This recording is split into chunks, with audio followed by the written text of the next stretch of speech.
He's like McHale with the Second gifts. He's like McHale with the gifts. He just goes to the wrong corners of the internet and knows all of them. I literally just got my brain back on track only to be utterly derailed. How Okay. appropriate. What's my name? So,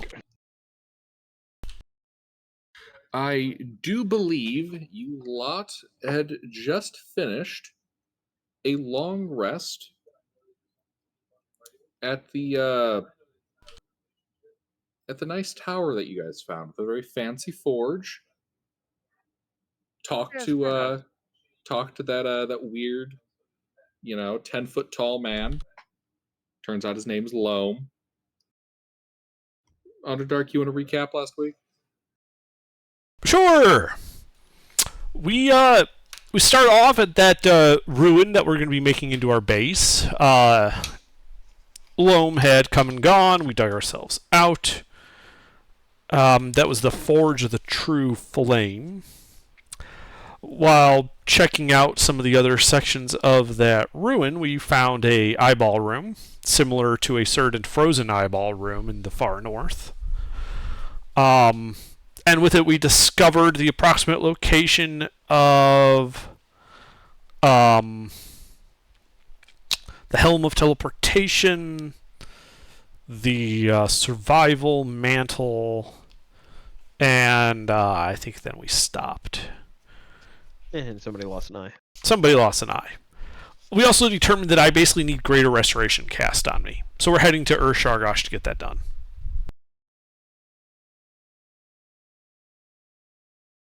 Alrighty. That's basically all we did.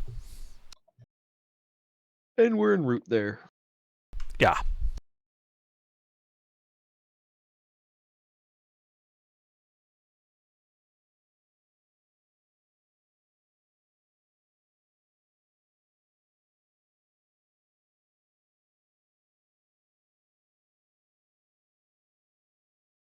Indeed. I suppose the real question is, how do you guys want to get there?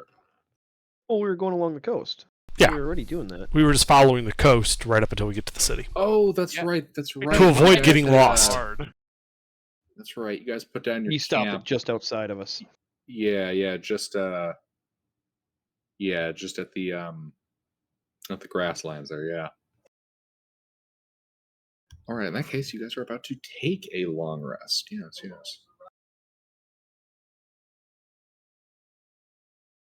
Sure.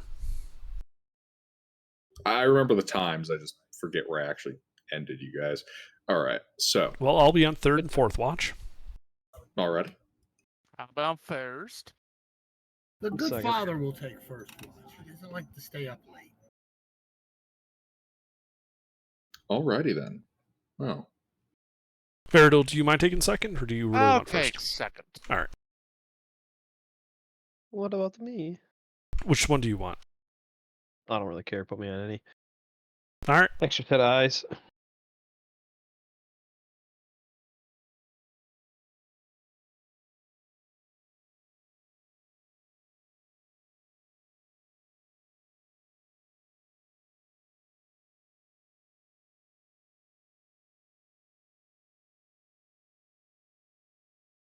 Hey, we have a tiny hut. Of course.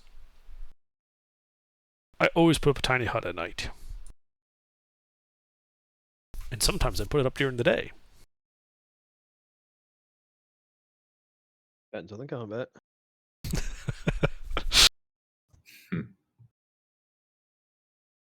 Alrighty. So, yeah, getting ready, setting down, and your rest goes by pretty uneventfully. The start and end of it being bookmarked by what could be some of the shepherds out in this area, settling down their flock and then rousing them at the beginning of the day. Other than that, it is a quiet, uneventful night. Excellent.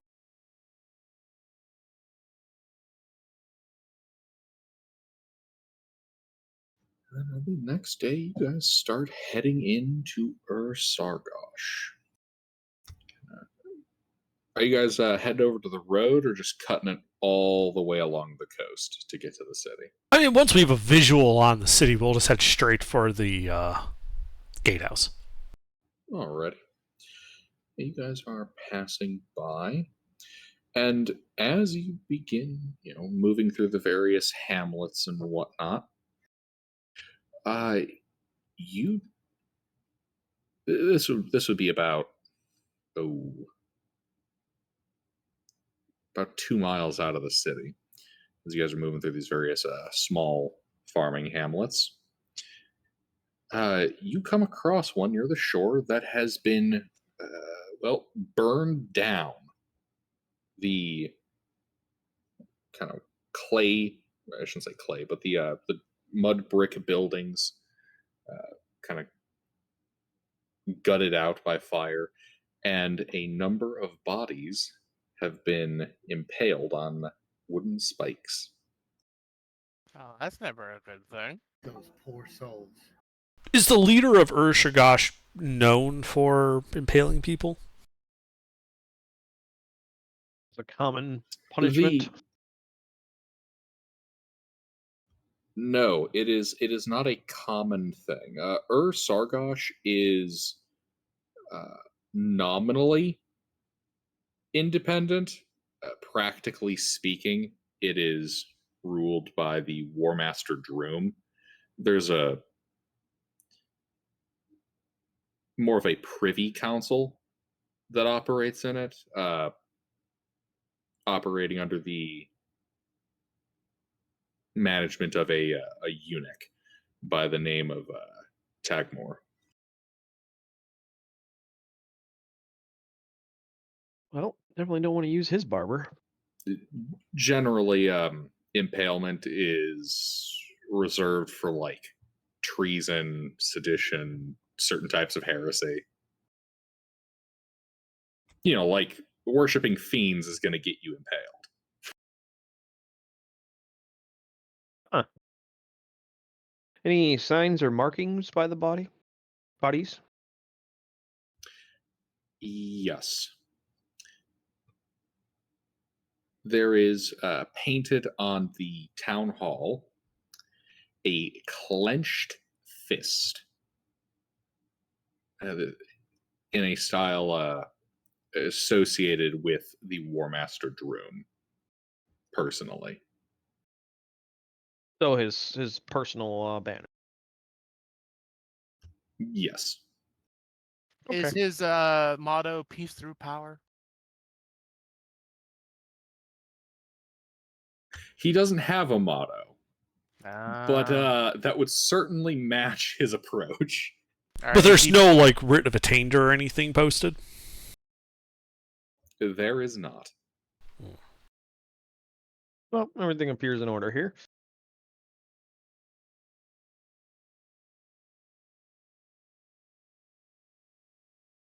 Yeah, let's just keep going. You guys keep going, heading to Sargosh. The occasional person you see kind of moving on the roads, kind of hurrying along, generally trying to avoid contact. I can't say I blow him. And Good to mention why. And you make it to the walls of Sargosh. The walls of this city are composed of cyclopean bricks of stone, kind of arranged in a big old circle around the city. The outside of which you can see about 3 piles of burning bodies, surrounded by a contingent of about 50 orcs. They are in the process of throwing bodies onto the pyres. This is outside the city? Outside the city. Is there a... We can see the city gates from here, yes? Yes. Do they stand open or closed? They are closed. Alright, is there somebody in that group of orcs that looks like he is an officer or, a sergeant, or the person who's in charge? Is there somebody who looks like they're in charge? Yes. I'd like to approach that person then. Alrighty. I shall fall behind Intervin, acting like, bodyguard, entourage, whatever word you want to use. Before approaching, I will cast Enhance Ability on myself with Eagle's Splendor.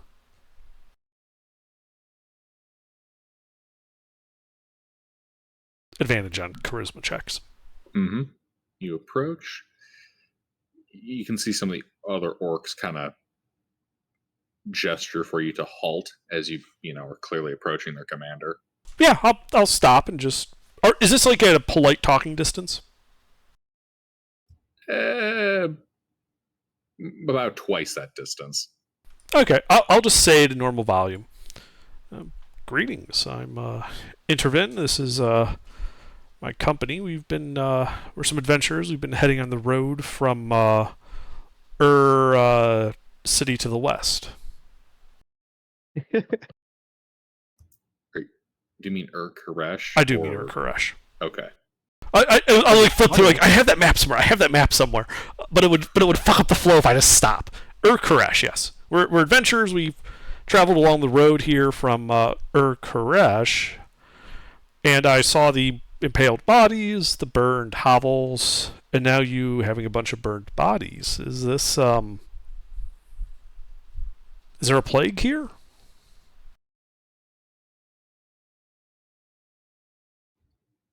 Kind of snorts, shouts to the other orcs to keep working, and then gives you his full attention. 2 plagues. Plague of the flesh and a plague of belief. New cults have been stirring up trouble in Sargosh. Cults to whom? I ask with like narrowed eyes.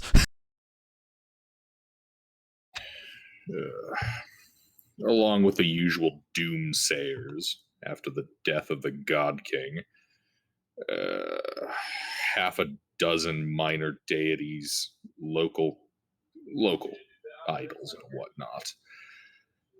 The most problematic one, though, has been a gaggle of recalcitrants calling themselves the Children of Goddamn blasphemers. I see. And this cult unleashed a plague? That you're burning bodies? That's not normally how you deal with heretics.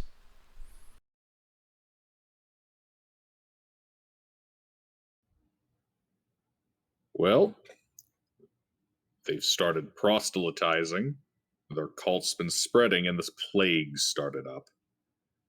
If that's not their doing, I don't know what it could be.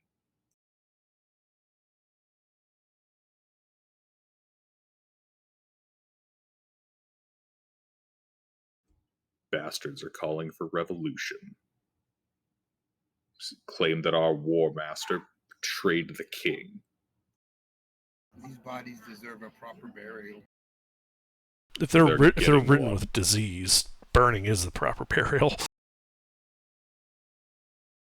Has there been any attempt to magically cure the plague?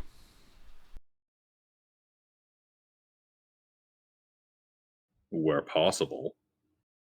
Was it effective?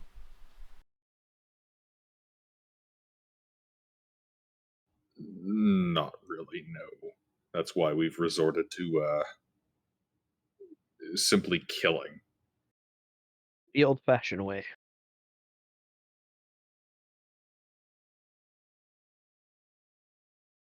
How many is the majority of the city alive and uninfected? Yeah, most of the city is still alive. Great. Simply a matter of quarantining and purging any domicile that gets infected. So far, Problem is- everything's under control. But if this cult is actively spreading the plague, it won't remain in control for very long. Is there some political reason the cult hasn't been crushed? Not a political one. They've simply been damn hard to root out. Ah. Well, you're in luck. That's one of our specialties. You can see him kind of like inhale sharply. Of course. How much do you want? I know how you adventuring types are. You kind of just give Interin a side glance. For taking out the cult, 500 gold, plus whatever loot we gain.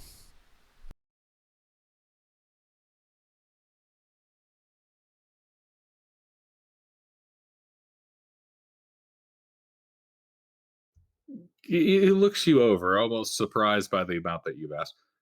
Deal. Deal. Excellent. As to the brass tacks, I assume you've caught some of these cult members before. Do they bear any particular emblem of their heresy? Some iconography or the like? They do not. They've embraced a type of iconoclasm. Yeah, it'll take an extra day then, that's all. Indeed.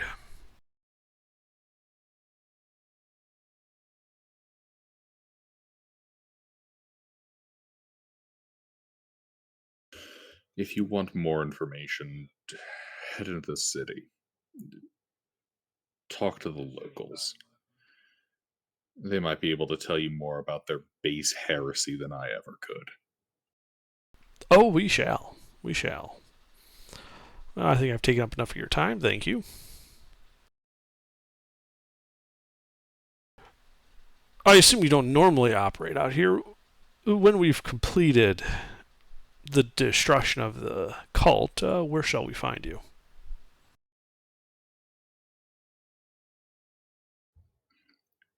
I'll be at the fortified ziggurat towards the center of Sargosh. And do you know where in the city... are the cultists... have they been clustered anywhere or just No. spread out? Okay. All over the city, every walk of life, every trade. Of course they are. Yeah. All right. Take an extra day. Yeah, I think we... I simply nod and say good day, in turn, and start heading towards the city.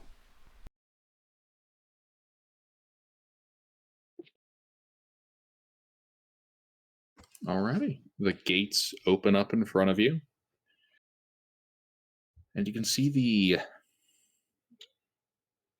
well, fairly sparse streets of Sargosh. It looks like a lot of the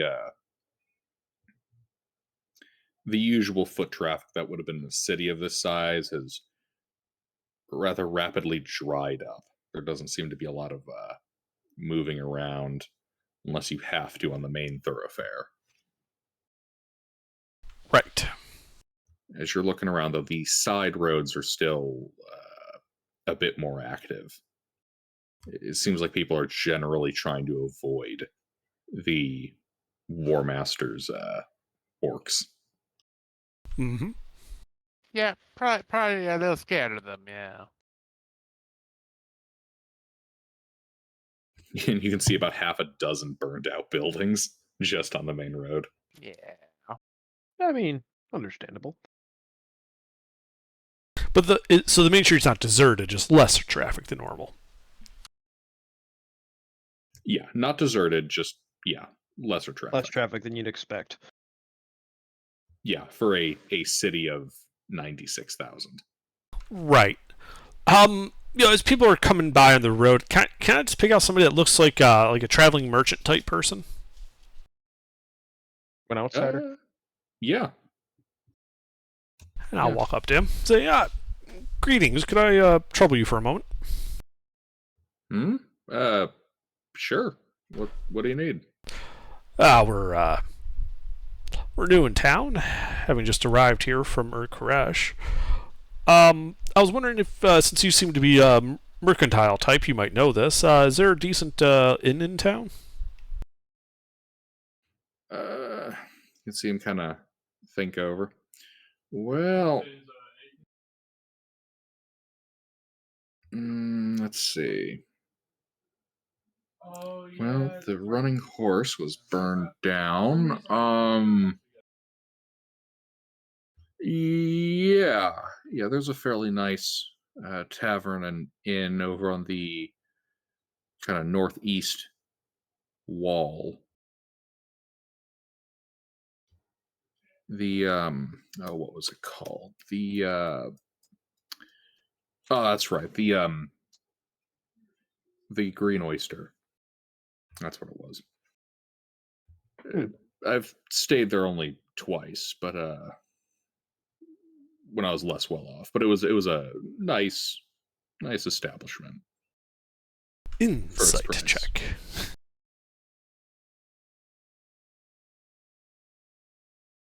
Is this guy on the level, or is he trying to set us up?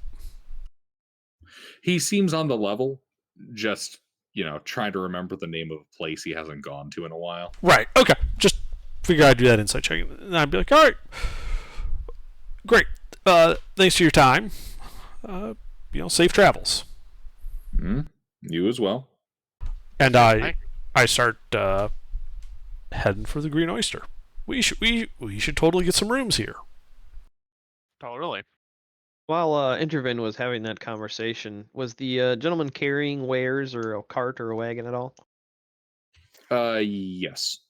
He was accompanied by about 4 other men who were all moving about a couple of pair of wagons loaded up with crates and sacks. Anything obvious marking on them to indicate what he's peddling? Just going with observant for that, be able to pay attention to that without making it obvious that I'm scrutinizing Give me it. a perception check. Perception check. a perception, yes, perception. We're using that from now on. I fucking love it. I'll put perception check. Perception.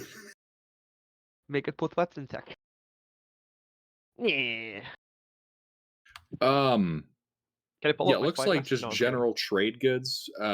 Based on the kind of marks stamped on the packages, it looks like he's stopped at the last 2 major trade posts, the ones between Sargosh and Hort, and then Hort and Tut. I guess bringing trade up. What's north of where we are, Sargoth? Isn't it like North end of a Sargoth? road here? Yeah, isn't it like an end of a road here? Yes, there are trails that head to the town of Hoon, and then which is kind of off to the northeast along the coast, and then another town way up north along the coast called Jobish. And what resources do those towns produce? Lumber. Okay. They're very much lumber and mining. Jobish is barely a town at all. It is like the definition of frontier podunk. All right. As we're walking away from this traveler, I'll go to Intervin. I'm gonna follow him and see if he's a good score. If you want.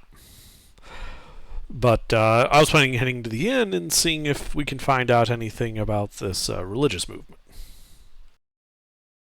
Oh no, I meant you do that. I was gonna blend in and do the same later on, but follow this guy for a little bit.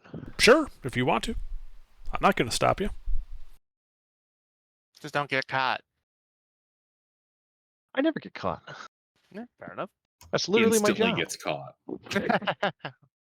Fucking rolls a 1 on stealth. All right, so we'll follow the party for now. I'll deal with me later. I'm just gonna say this, Ruffles. If you actually do that, you're going to walk right into a police ambush.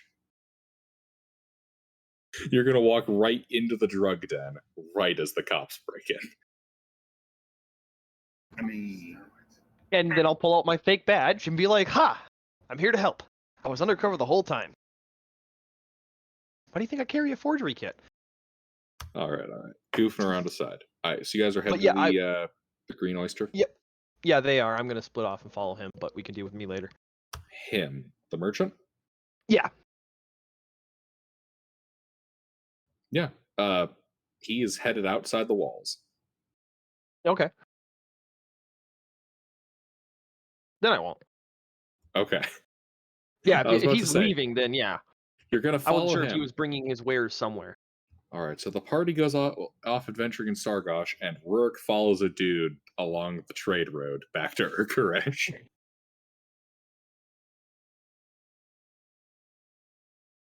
All right, but yeah, you guys make it to the Green Oyster, kind of located up on the wall, kind of near the intersection with the dock area. It is a rather humble mud brick building with a giant clam shell kind of encased on part of the wall overhead, painted green. I got the naming wrong. Oh well.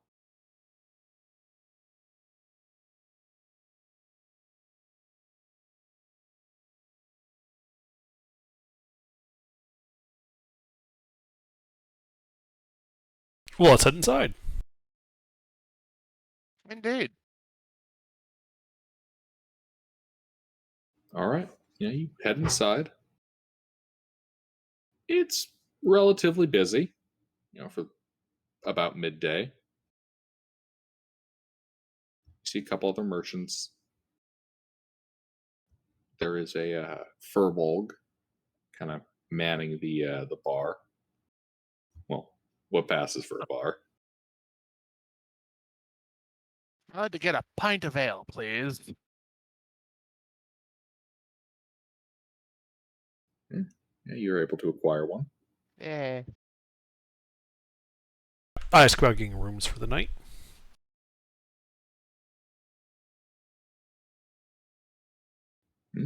Yeah, we can get you rooms. There's plenty of openings given recent events. Yeah, I saw some ruckus with burned buildings and the like. What's going on? Oh, recently there's been some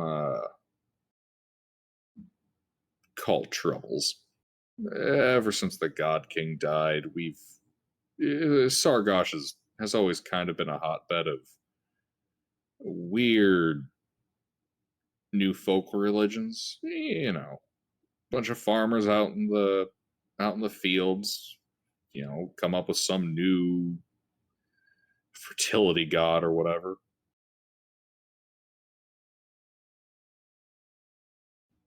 I've always had that kind of stuff, but recently the different cults have been getting a little more excitable. Particularly one of them. Oh. I mean, they got excitable enough that buildings started burning down? Well,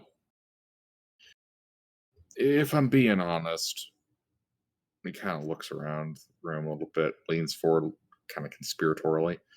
The children of they've been calling themselves, they haven't really done anything overly violent.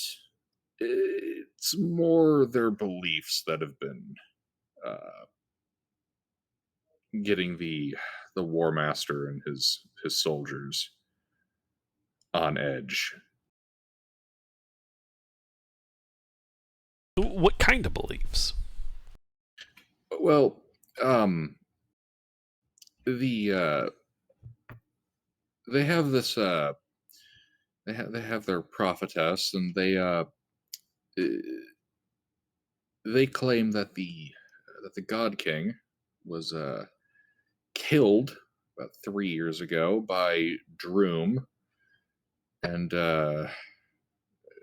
his daughter Aramina. She's the ruler of Erlashala up north. They claim it's been revealed to them by the gods, the God King, that he was betrayed and killed. As you can imagine, Droom has not taken that kind of slander to his name very readily. No doubt. It's a shame, really.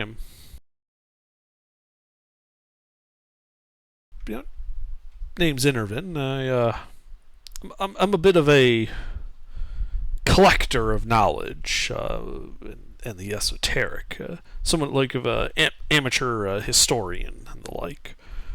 Be ashamed to lose a bit of that culture. I snap my fingers. I'm like, is it possible you could arrange like a meeting with some of these guys? I'd love to write down some of their beliefs, chronicle what's going on here, if for no other reason than for the historical record. Give me a persuasion or deception check.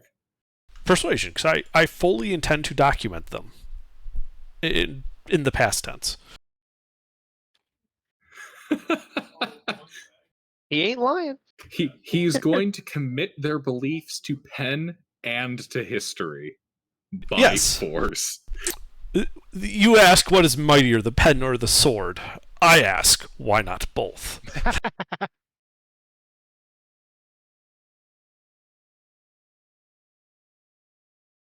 Intervin records the beliefs of entire cultures, and then to ensure that his documents are never needing revision, wipes out that culture.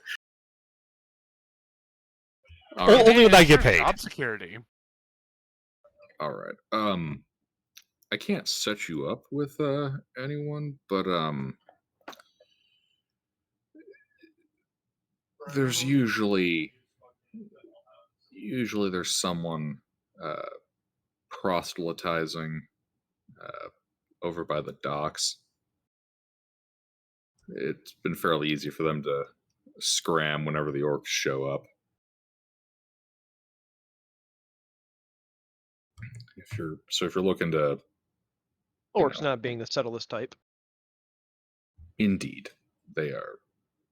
I frankly don't think they know what subtlety is. If you want to try to get in contact with any of the cults, the docks would be a good place to look for proselytizers. Certainly. We'll have to do that. But, though I am curious, in the spirit of academia, I'm curious, because you're a man of the people here, being a bartender. What is the general disposition of the good folk here towards these cults? And this Children of Ur specifically.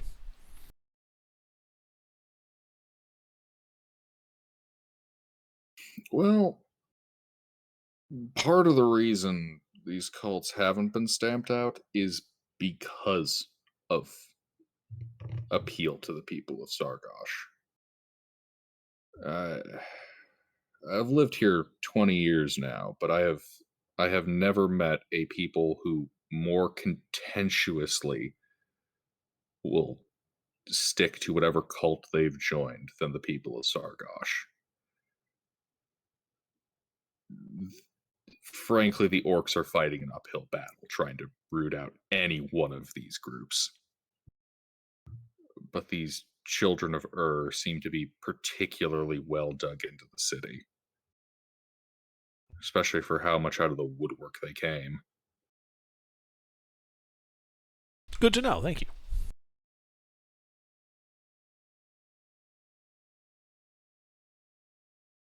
Let's head to the docks, to the proselytizing station. The proselytizers. Yeah, there's an actual soapbox that's just been cemented into the ground. There's always an orc washing it. But yeah, you guys kind of head out towards the docks. Beer guys- in tow. Taking the main roads or moving through like the back alley stuff? I think we should take the back alleys. When in Rome, yeah, do as the Romans do. Let's take the back alleys. Alrighty.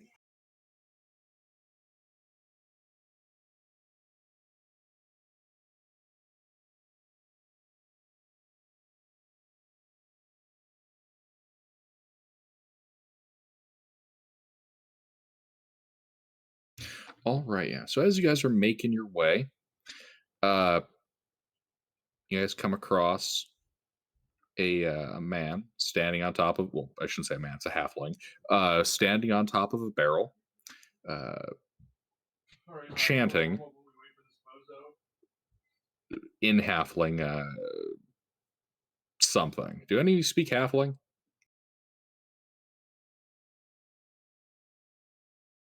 Nope. I'll hotcast comprehend languages on myself. Alrighty, yeah. This halfling is chanting about a entity known as the Woodland Man, and how, you know, if he isn't appeased, he's going to start snatching up travelers. Ah, You know, wrong call. better you know, leave an offering, or you know, you might get lost in the unknown. Mm-hmm.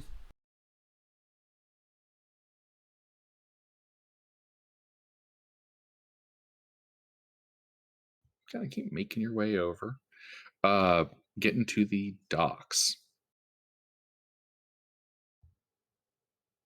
You can see all the dock workers working away, hauling in fish. It reeks. Something smells fishy here. And towards one of the piers, you can see, kind of shouting amongst a steadily gathering crowd of people,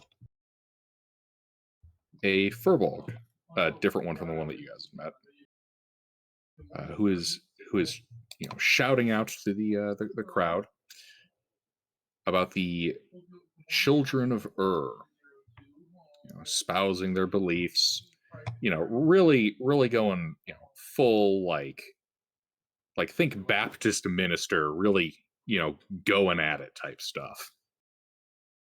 Okay. Well, that seems to be our guy. Let's hang around and listen to him. Or, yeah, at least try to. Well, he's speaking in common, right? He is. Oh, okay. Yeah, then no problem.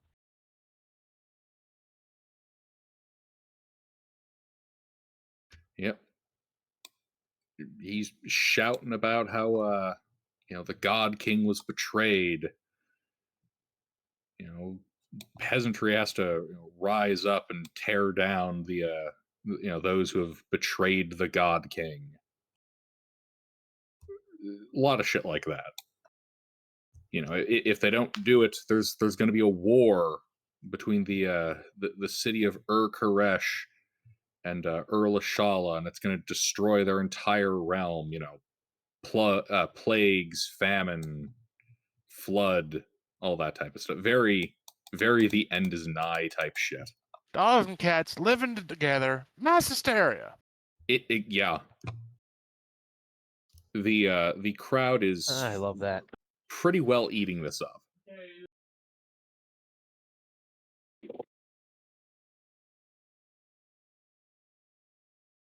Like, if Well- this keeps up, you think it might turn into a riot. Where are our guards at? Or soldiers, I guess. There are none. Well, actually, you don't see any of the orcs. You do see what look to be armed individuals, kind of with the emblem of Sargosh on their uniforms, but they are not doing anything. Yeah, they're listening. Mm-hmm. So this guy's trying to incite a riot. Basically, the local guards do not seem to be doing anything about it, though. Okay. In and amongst the crowd, are there anybody that seems to be looking at this with a more clinical eye? That's not the best way to say it. Essentially, if you're a member, like an inner member of this cult, and you're in a crowd while the crowd's being proselytized to, your reaction might be very different, less emotionally driven. Is it possible to look at the crowd and see if there's anybody who stands out as not being quite so enraptured as the crowd, not responding to the arguments as well? Like he's heard them before, he knows them, is on the inside type thing? Give me an insight check.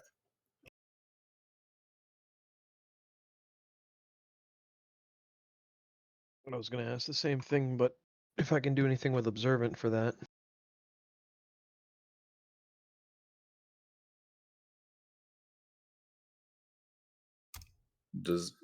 What's observant do?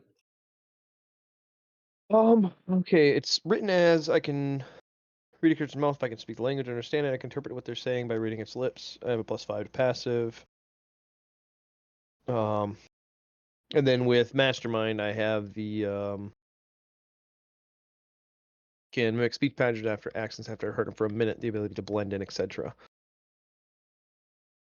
So basically, the ability to pick somebody out of a crowd who doesn't quite fit in. That's what I was asking. Yeah, I suppose perception could also be used for this then, if you want.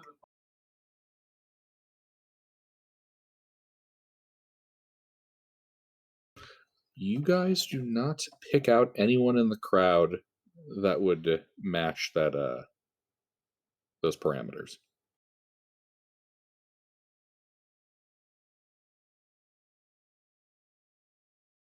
All right. Is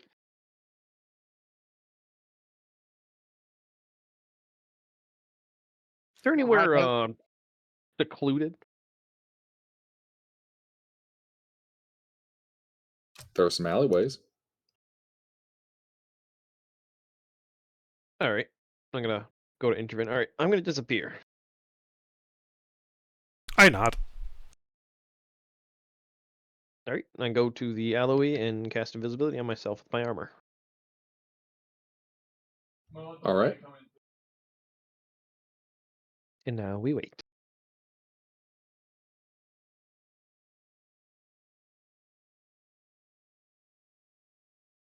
All right. This goes on for about 10, then 20 more minutes as the crowd gets increasingly uppity. And then they start dispersing. Getting incendiaries, grabbing sharp, pointy things, etc., etc. What is the proselytizer doing?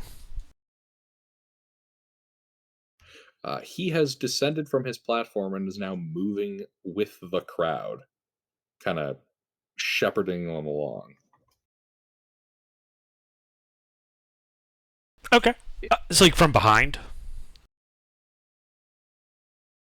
No, from the front. Okay. Is he still proselytizing? Yes. I'd like to follow at a discreet distance. Not trying to remain hidden, but also I don't want to be right next to him. All right. Give me a stealth check, I guess. Like, I'm not actually trying to remain hidden. I'm just keeping track of him and just staying, 30 feet away. Ah, gotcha. He's just tailing him. I'm tailing him, but I'm also not trying to hide. I want to be noticed. I just don't want to be obviously wanting to be noticed. Like, I'm acting casual. You're crowd surfing. You're moving with the riot. Yeah, but I'm not egging people on. I don't have incendiaries out. I don't have weapons drawn. That type of deal. This is the point where I'd be putting on the flak vest, the blue flak vest that says press. And I'll follow behind Intervin by another 30 feet, just in case he gets into trouble.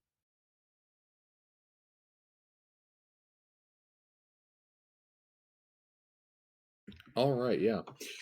So the mob, kind of as he's leading them, proselytizing about the, Droom and his flunkies, are approaching now the trade district at this point. And at this point, the mob has lost any level of cohesion, and they are beginning to burn and loot and smash and burn some more. Okay, I'm staying on the proselytizer. Alrighty. Yep, samesies. Although if there's a coin purse or two laying around, I might yoink them up. Is he participating in the looting and rioting, or is he just egging people on? Egging people on. Okay. Ah, the good old, I didn't do anything, though. Yeah, I'd probably get closer as the crowd starts dispersing. I'd be 15 feet away from him. Just looking around and observing, not participating. Also not hiding. Alrighty. Yeah, as you kind of approach, and he's looking around, egging people on. What are the rest of you doing? I know one of you is invisible. Yeah, I'm just around. shadowing him. I'm just shadowing the Furbolg. What are the rest of you guys doing? I'm still keeping an eye on an Intervin another 30 feet behind. Strolling casually down the street.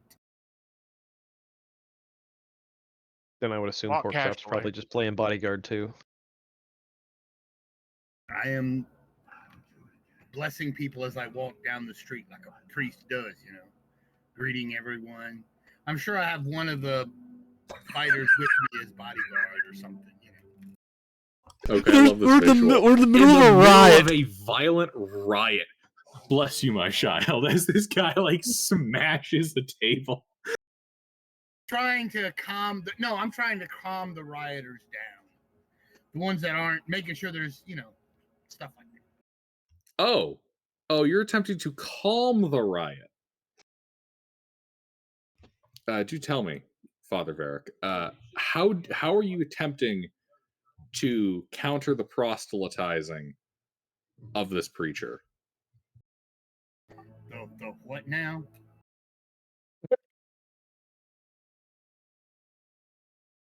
What does that word mean? He was preaching to the crowd and got them all riled up. There is a demagogue here who is inciting the crowd of people to riot. They are currently in the process of rioting.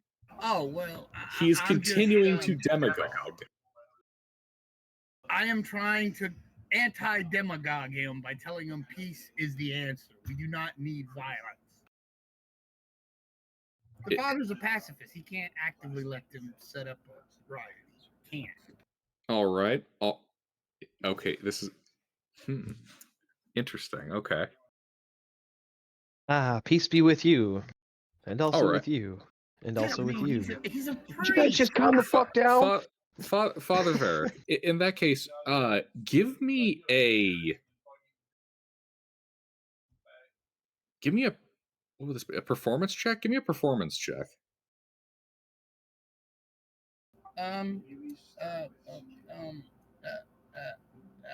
You sure it ain't a religion check? I mean, Teaching them the religion? Shouldn't it be a religion check? They are violently burning down a city right now. Well, I'm not good at performance. That's what I'm saying. Yeah, well, it's not a matter of religion. It's a matter of you're trying to out charisma the other guy. Well, Father Varric sucks at charisma. That's why we were all laughing when you were like walking down the town, like blessing people as they burn the city down. Yeah, the father, he's not good at public speaking. He knows religion. He just is not any good at telling people about it. He's a bishop, not a pastor. Yeah. He's a pacifist. He's a pacifist. You know, he doesn't like violence, and he's trying to persuade people not to do violence. You know.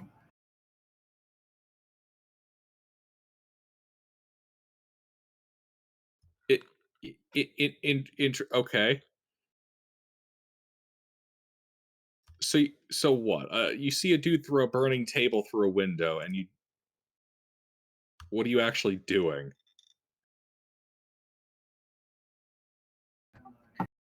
Who, me? Yes, you said you were doing stuff. I'm going to ask him, was that really necessary? What is that purpose is that serving to destroy this building? This building did nothing to you. It is an inanimate object. Destroying things just means that somebody else is going to have to work to build it back. I know that makes good job security, but are you a laborer? All right, give me a performance check. Let's just see how this goes. I made a 9. Indeed. One moment. Can we do it again? I can give you another one. Hold on. Let's see how it compares to the proselytizing.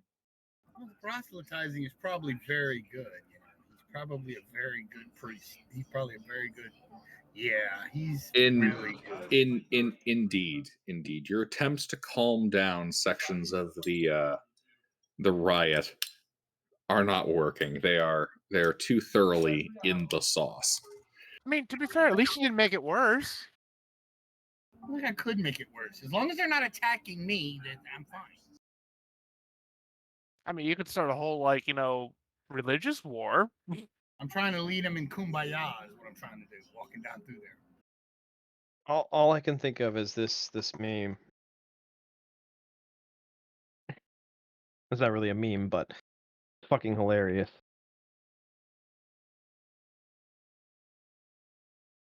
All the famous things Jesus was known for in the Bible. Anti-Roman law.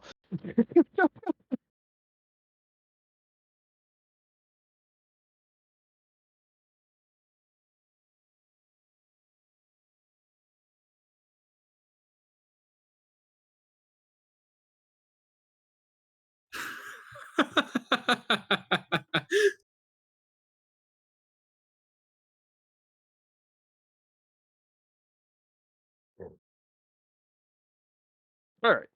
So, riot's going riot. Priest didn't help much. At least he didn't make it worse. Indeed. You guys are, at this point, well, a couple of you are standing at the eye of this with the preacher, who turns, at this point, the riot is self-sustaining. It kind of directs his attention towards you. Towards who? You intervene. Okay. I was gonna say, not me. Fucking hope not. Welcome, my Verbal with brother, true to sight. Sargosh. I see, unlike the rest of my flock, you have not risen against our oppressors. Never been one much for civil unrest myself. My interest and skills tend to lie more in the documentation and spread of certain knowledge. And I had heard that your sect was in need of such things.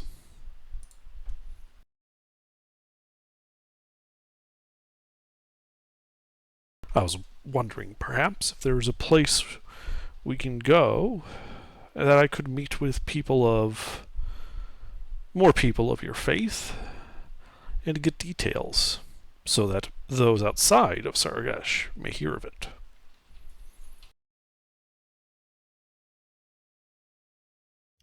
Give me a persuasion check.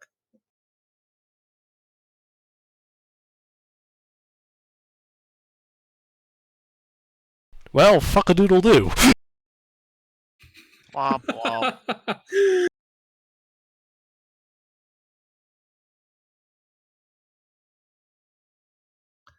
No. We don't need the aid of non-believers to spread the word of the God King. If that's true, then why haven't I heard of you until I got to the city? It's rather self-contained here. The orcs might not be able to stamp out your faith here, but it sure as hell isn't spreading. They've got that pretty well locked down. Our faith is new. This is just the first stepping stone. Really? I look around at the riding. I assume fires have been started by now. Oh, yeah. So I'm curious. What is it you hope to gain by this? Because you know certainly that the orcs are going to come down and kill all of them.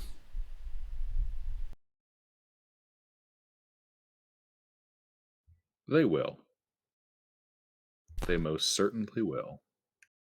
And then you grab another group of people, you convince them to riot, they burn another section of the city, they're put down. Eventually, you will run out of people. And they can get orcs from other places. With your religion as bottled up as it is here, you have little hope of reinforcement.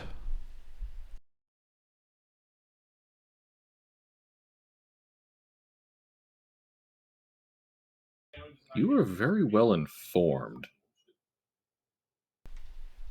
As I said, I make it my business to know and to spread knowledge. Before entering places, I do ask around. The children of are not unknown to the people of this city and to the orcs guarding it, and they are willing to talk. Unfortunately, they don't seem to be willing to proselytize. Give me one more persuasion check.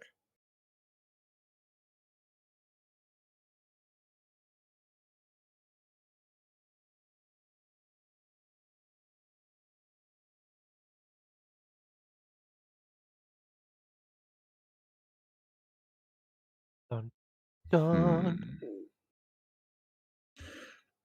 Pauses for a moment.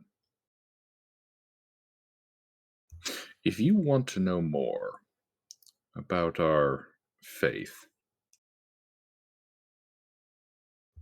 2 days from now, head into the forested wetlands east of Sargosh, about halfway to the town of Huden. Look for it'll be a bluff with a cave underneath near the shore. Be there at midnight. And he begins casting a spell. I'd like to identify what that spell is. Arcana check.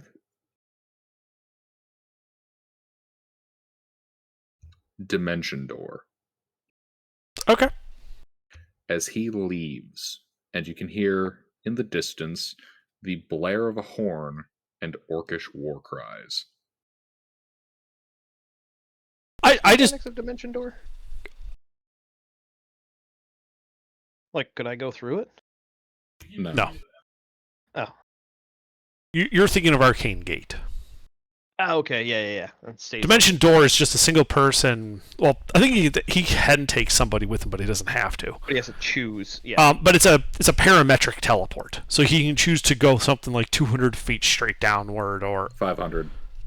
up to 500. Yes, but you can choose to go shorter. You specify basically a vector up to 500 feet away from you, and that's where you teleport to.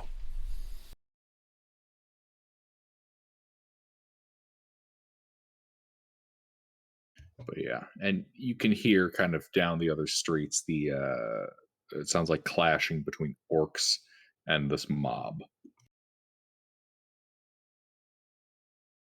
I'm just scooping up coin purses. Yeah, I mean, I just casually turn and start walking away from the violence. Hello.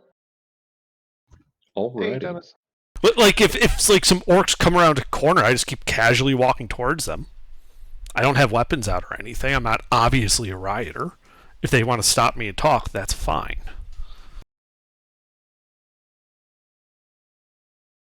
Alright, you head out. Are you taking main road or side road? Side roads for sure. Okay. Like I assumed like we were near like an alleyway, and I just turned and started casually walking down this alleyway away from the epicenter of the riot. And I'm gonna keep going there until I'm obviously clear of whatever perimeter of the riot there is, and then I'll start heading back towards the inn.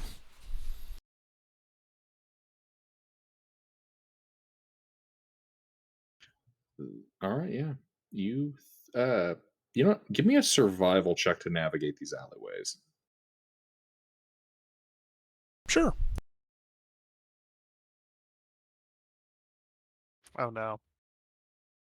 Well, he's not alone. Somebody else Yeah, might be able to give directions. That'd be me, and I don't know if I'm able to roll better. So, you end up popping yourself out right into a contingent of the mob and of the orcs. Like I'm right between the two of them? Yes. Like, there's the alleyway, you pop out as their lines collide. Yeah, I just turn around and keep and like, all right, wrong way, and just start walking the other way. Alrighty. Like you know that scene in The Simpsons where Grandpa Simpson walks into the brothel and Bart's right there, and he sort of like takes his hat off, turns right around, takes his hat, puts it back on, and walks out the door. That's what I do when I see that. I was thinking more about Alrighty. the bush. Are you It's like trying a to be spear. like sneaky about getting out of there? Or you At just- no point have I attempted stealth during this Okay. entire sequence. One moment then.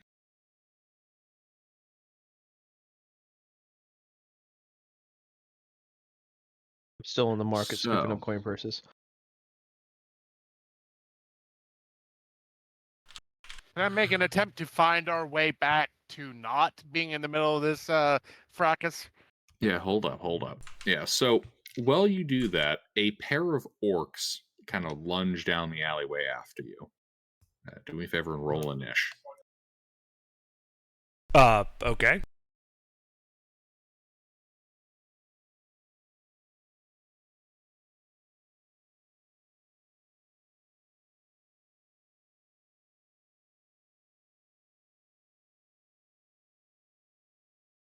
Are we all rolling, or just the three of us that were casually walking around? I mean, effectively everyone. You're all able to kind of move together. Well, everybody but me. Rorik's not with us, so. In that case, yeah, not Rourke. Be right back real quick. But yeah, Varric, you'd be able to roll too, Mister. Say again. Inish. Couple of orcs went the wrong way down an alley and ran into a contingent of mob versus contingent of orcs, and a couple of orcs are coming after you guys.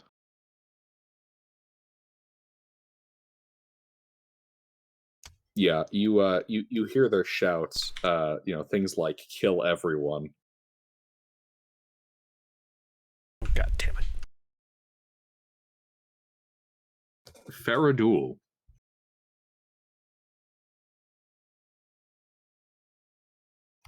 You can see that Intervin has made a U-turn coming back your way. It's like right next to you, and these two orcs have come charging down the alley.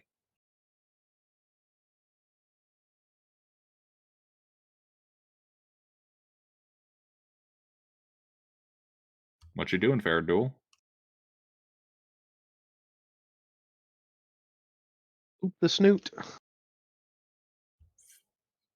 Faradul? All right, back. Let's see here.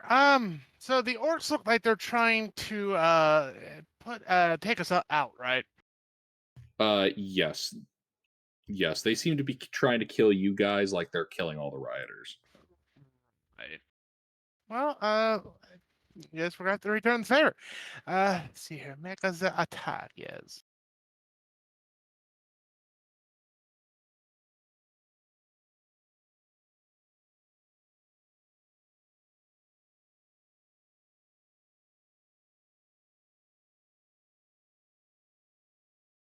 And oh yes, I'd like to rage.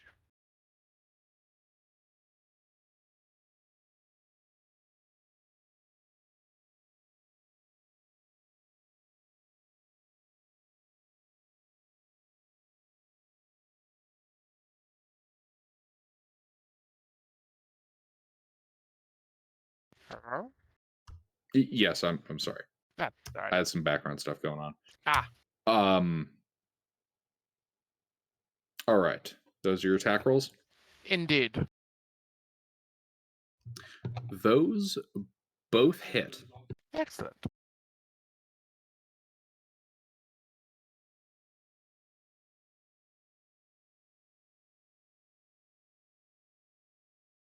Very above average. Nice. Indeed. Bloodying the orc.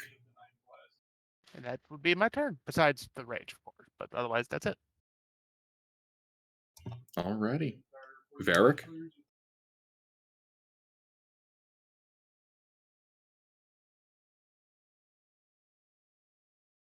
Varric? All right. I am going to bless the good barbarian because Father Varric doesn't prefer does not like violence.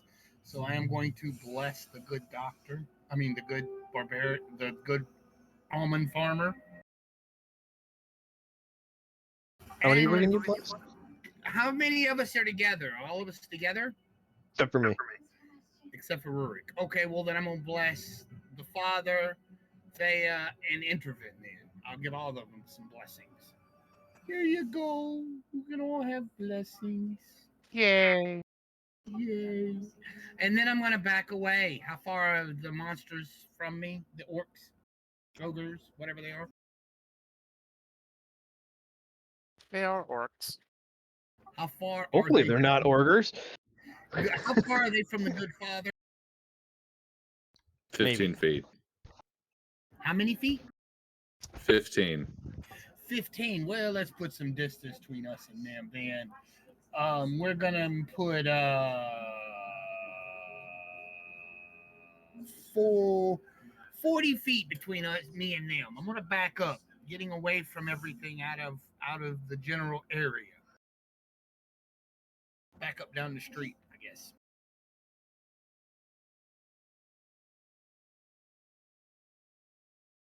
In the alley. You emerged from an alley onto a street, and the orcs came down the alley after you guys. Oh well, then I'm gonna run up the street. Back down the alley. Avoid the riots or get away from them. I don't know. Whichever way puts me away from danger, I'm gonna go that direction. Alrighty. You do so. And that is it. Alrighty. Thea. I will run up and attack the bloodied orc. So the zone roll 2d20s plus 8 plus d4.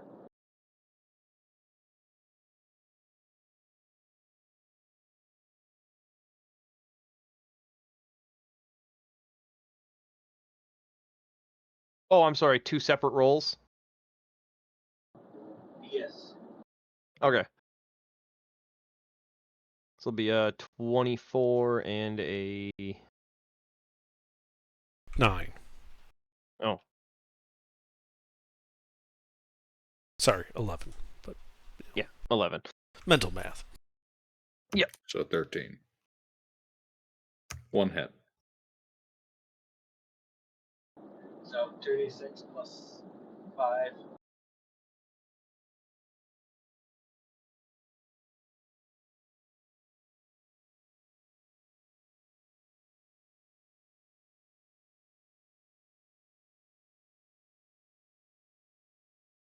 All right.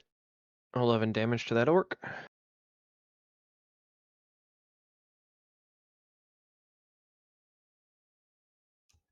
Alrighty.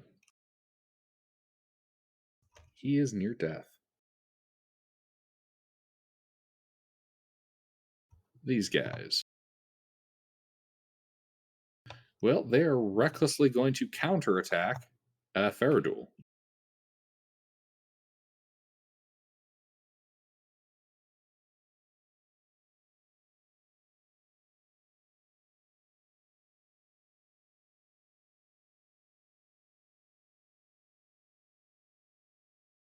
What hits you?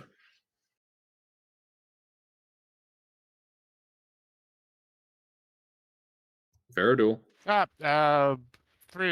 of them actually. The first two. 7 and 8 slashing damage. All right, got it. Not much, not much.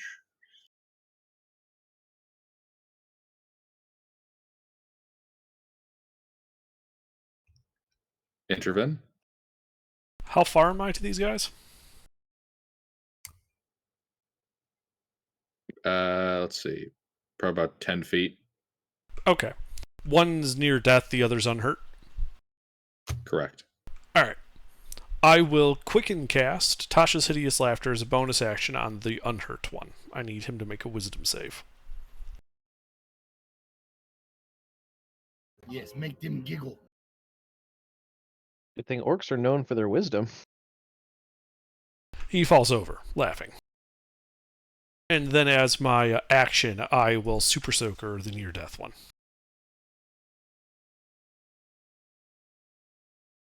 Hit. 16 points of bludgeoning damage. Is he still alive?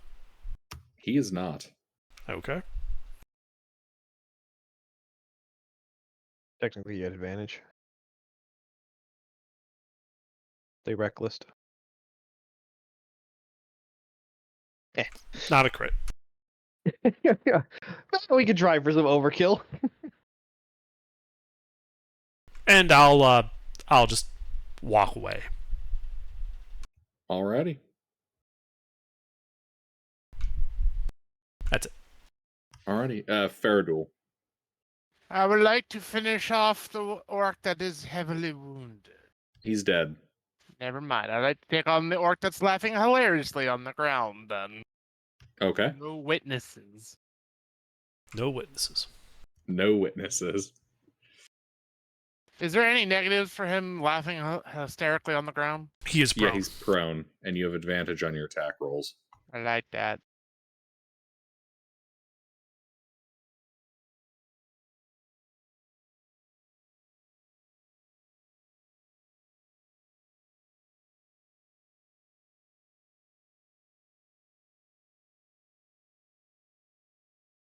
I do believe those both hit.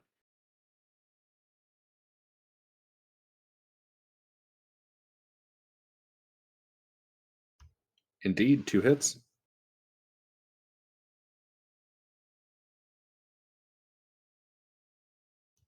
Bloodied. Yeah, that's the end of my turn. He does get 2 saves at advantage for those 2 hits.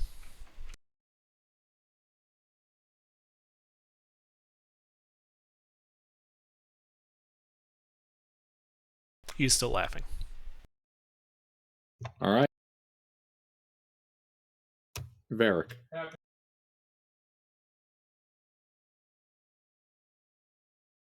Varric.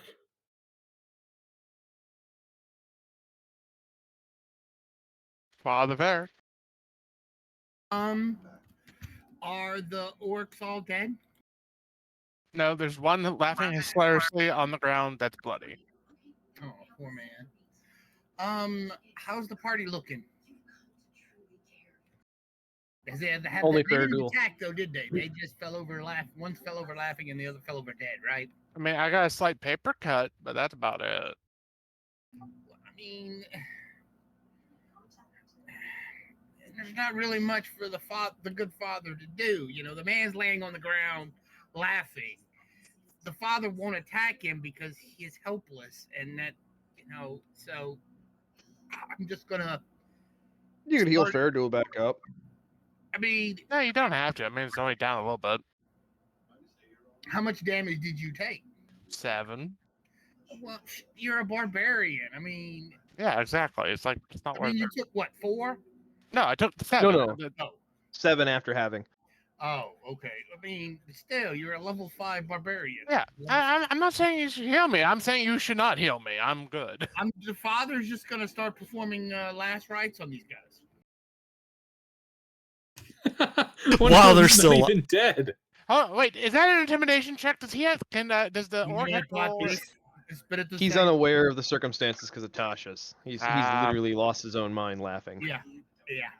Yeah. Well, the father's gonna start saying these guys, Father, please welcome these lost souls, and that's all he's gonna do.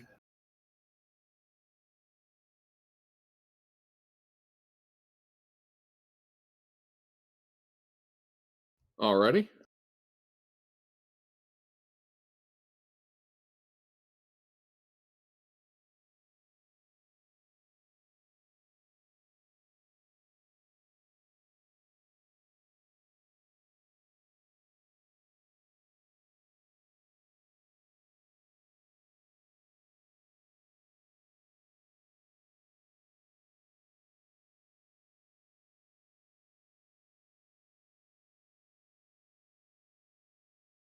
In that case. What the fuck is that Inish? The third F. There we are. Fea.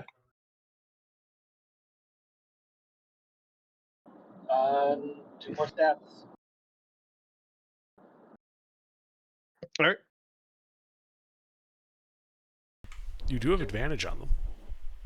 Oh, right. Someone roll 2d20s plus 8 plus d4. Yep, they all hit. No Well, crits. there's only.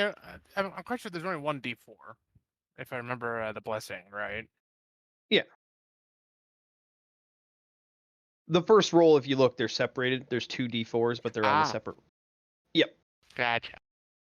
Yep. I rolled 2 different iterations. I forgot the crit though. Well, you hit both, so that'd be what, 46 plus 10? Yes. Do you want that separate, Gilbert? What separate? His damage from both attacks. Yes, please. All right, 15 and 12. He is dead.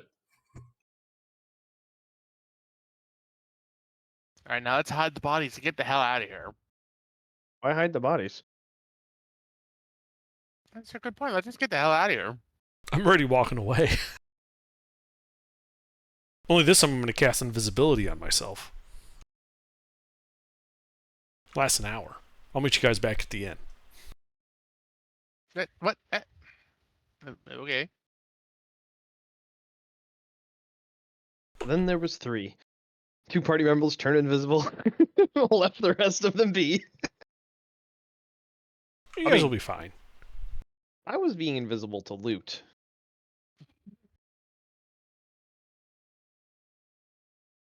Coin purse here, tucking underneath the cloak. Coin purse there, tucking underneath the cloak.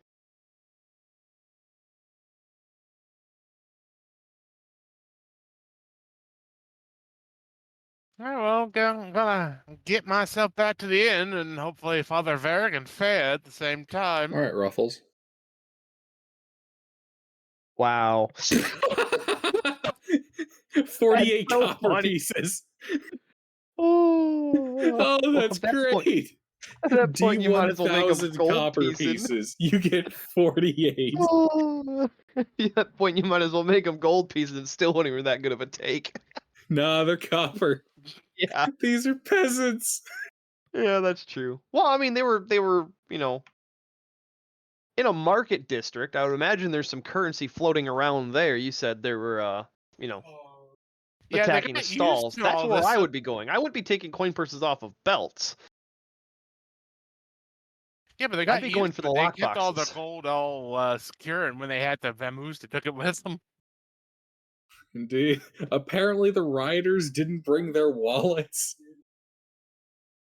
And I guess the tradespeople were pretty good about bagging up their stuff and going. All right, so the goal is to meet back at the Green Clam. Yeah.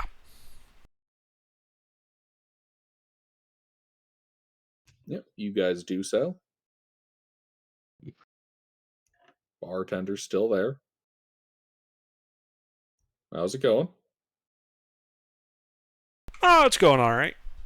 Bit smoky out there, though.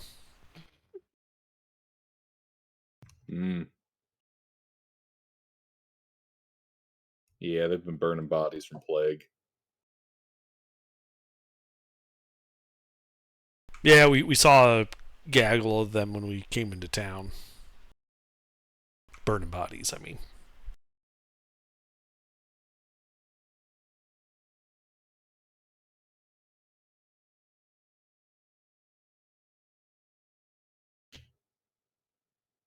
The bartender just nods in silence.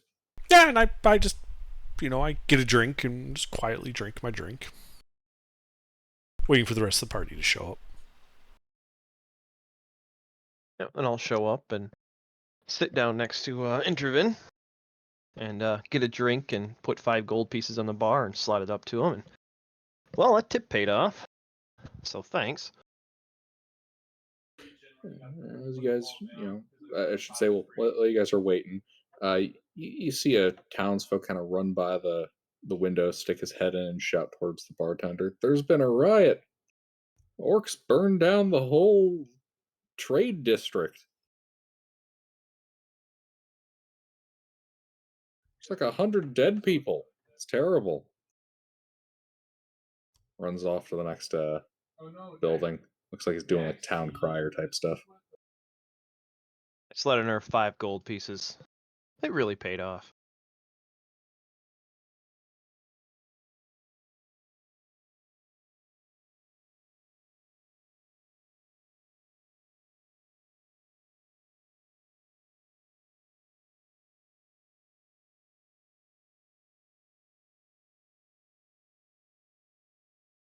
Well, when the rest of the party arrives, I do kind of usher them to like a quiet table off in a corner somewhere.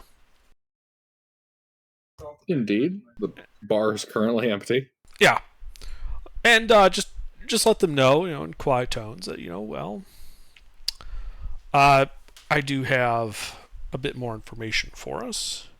In 2 days' times, we need to get to a cave by the shore in the forested wetlands east of Hand. There's a bluff with a cave underneath it by the shore, and we need to get there at midnight 2 days hence. Sounds like a plan. Sounds like a trap.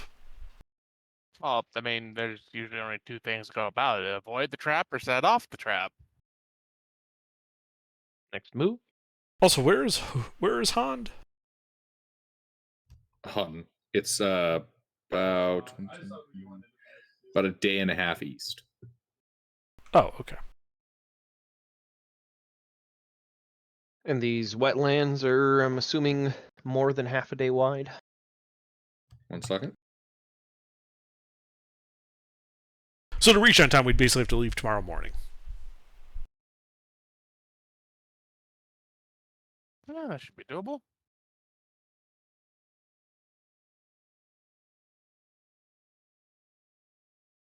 Yeah, we still got to find a rich idiot Intervin. Ah.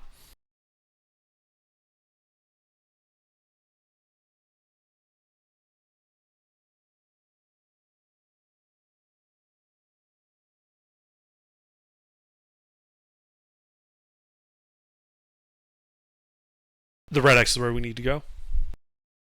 Mm-hmm. He marked it on your map. Ah, excellent. inexplicably, despite never handing it to him. Yeah, Intervin just did the whole tourist to pull out the map. So where exactly is that on the map? Quest givers work in mysterious ways. Well, no, I guess it makes our job easy. Just follow the coast until we get there. Pretty much, yeah. So I guess we'll be leaving tomorrow morning to head that way. Things are getting a little hot here in Sargosh, so we might not want to stick around over much. This is true. That's a good night's sleep, and then we're getting the hell out of Dodge. Yeah, and we should probably set a watch for us sleeping. Are we all in like one big dorm room type setup or individual rooms? This is more dorm room. Okay. Yeah, so one person should stay up on watch. Do we have a whole dorm room to ourselves? Yes. Who wants second watch? I'll take it.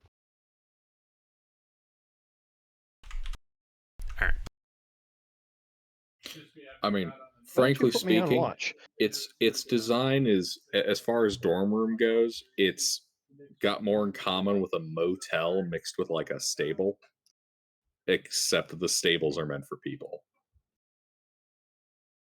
If that Understandable. makes any visual sense. Yeah, I mean, what's the price tag on this joint? Whatever it is you guys are paying for your living standard. Oh, well then wretched. It indeed. You get the shitty corner of the dorm room. I'm paying for Wretched modest costs nothing. accommodations. I usually go with modest. But when he said, well, whatever you're paying is what you're paying for this room, and I'm like, well, wretched, then we're not paying. He gives you a box. Oh, cool. A box all to myself? Awesome. And you have to sleep Man. outside. I No, never you- had it this good Tanner's growing shop. up. It's a box outside, and you have 8 roommates. But anyway, okay, yeah, I was just wondering, yeah, 1 gold per person is what I usually go with.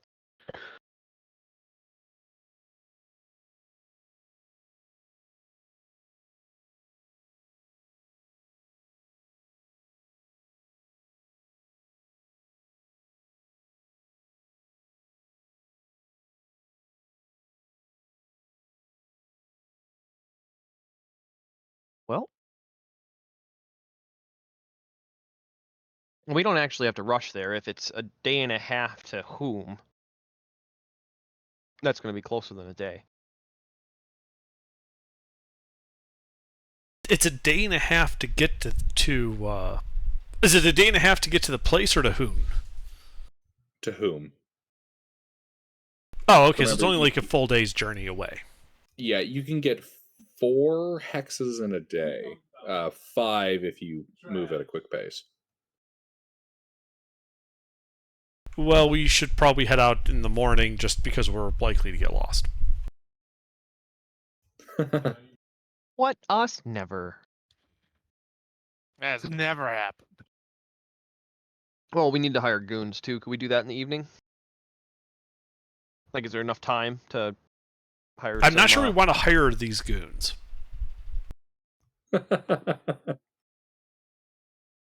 Yeah, good point. These particular goons are not very reputable. Well, there's got to be mercenary companies that aren't, tied to any city. Perhaps, but in a city that's undergoing constant riots and religious upheaval, there's no business to be had here for them, or they've already been hired by the orcs. Much like we We could were. pay more. Yeah, true. Yeah, but do we want to? I mean, it was a ruin when we found it. The only person who's using it is Loam. So it's not like Yeah. we're in desperate needs of having to stake our claim or anything. It's not like we left anything there. Yeah. And we did bury the forge, so. Right. Valid point, valid point. I'll put foot in mouth now. So yeah, I think we take our long rest. Rest.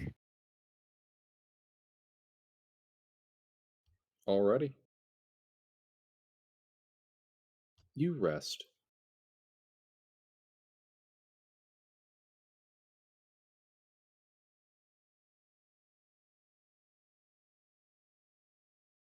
Let's see here.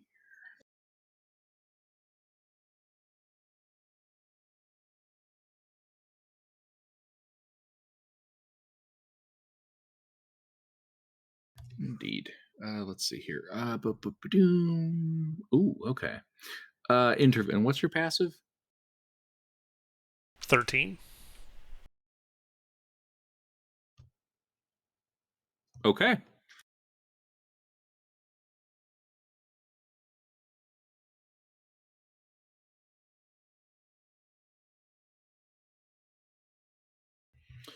You detect nothing during your watch, and a new day dawns. Excellent.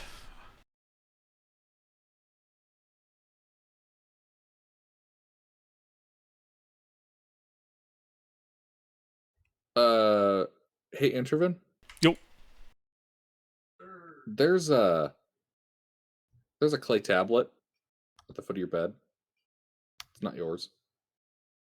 I didn't notice it when I was up on watch. Like, literally, I completed a long rest in 4 hours. I was, like, awake.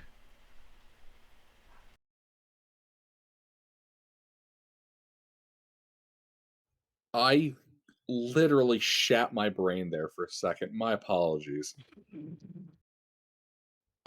Outside of the room, then it would be. Ah, okay, that makes more sense.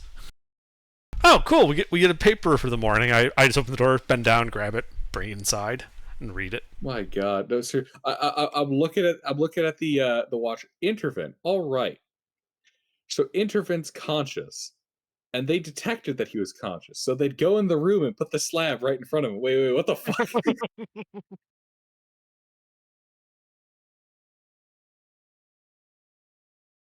I mean, they are orcs. What do they do? Cover their eyes and walk in while chanting, "You can't see me. You can't see me. You can't see me." That's that's how it happened. Purple orc came in. You couldn't see him though. All right. That episode used to give me nightmares. Not wrong, but I mean, I figured it was appropriate. It is. All right, but yes, there is a clay tablet. Great. I bring it in, thinking it's just like the morning newspaper, and start reading it. What does it say?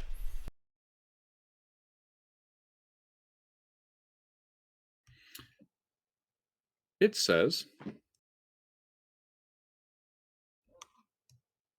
"Thank you for expressing your interest in joining the Children of Just as a reminder, you have a meeting scheduled in 2 days' time at a cave at the predetermined arrangements. Uh-huh. Neat. If you tell the orcs about this, we will kill you. So don't tell the orcs." Either they're not very much for subtlety, or they've given this type of tablet to some really big idiots before.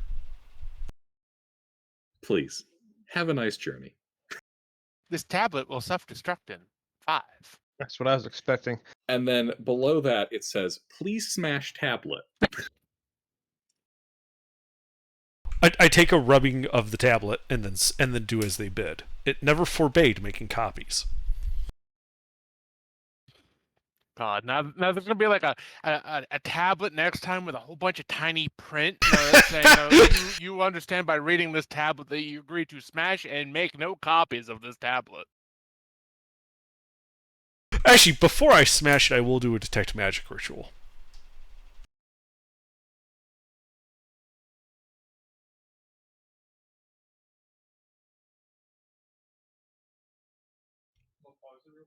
You detect no magic upon it. Okay. Yeah, I take a rubbing of it. And then, I just snap it into a few pieces. Kind of grind it into dust, and then use prestidigitation to vanish the dust. I wonder where all the dust goes. Jersey, I think. Nah, good riddance.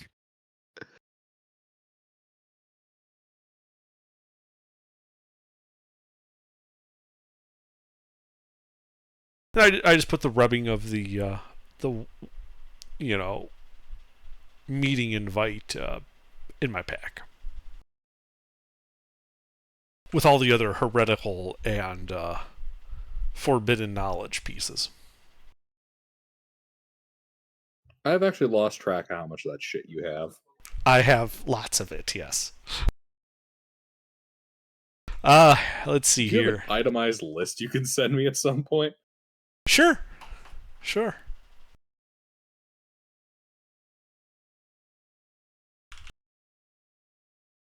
You know, it's ironic that Intervin's packing more heresy than Urbis. Uh-huh. That's pretty impressive. Also, fuck Erebus. Yeah, fuck Urbis. You did nothing wrong. Everybody look away. There's about to be a murder. DM kills other DM's character.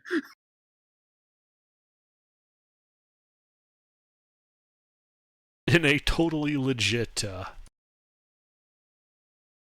issue. Mm-hmm. Yeah, the building collapsed on him. It was very unfortunate. Very unfortunate. Just such a shame. All right, tablet aside.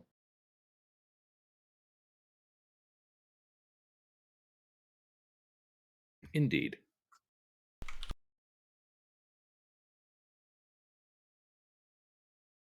Spend a little time in the market real quick and then go. I think the market burned down last night. Yeah, one of them. Populace of 90,000. I thought it was like 60,000, and like half of them are dead.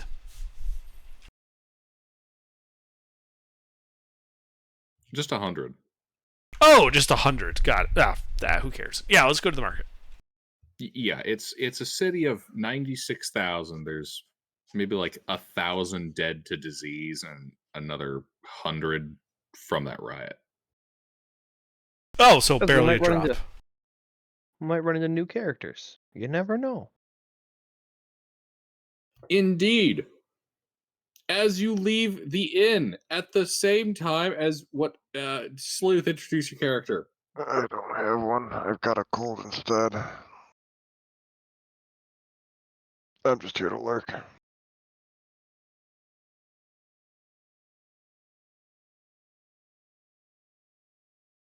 We meet fascinating new character and have interesting discussion before convincing him to join us on our quest. It's an interesting character name. Agatha Coldstund. Indeed. And then we go to the market. Indeed.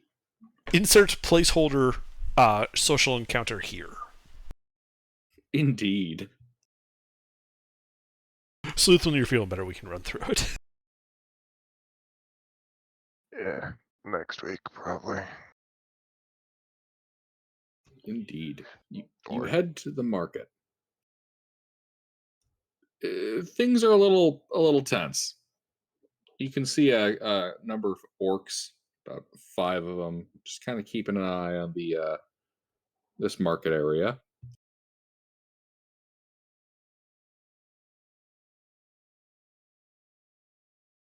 The general mood of the civilians in this area is pretty tense.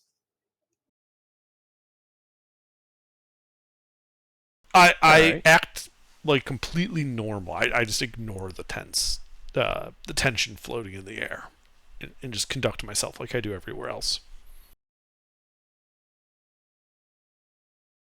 Oh, hey, I wonder if there's a place we can get Greater Restoration cast on me in the city.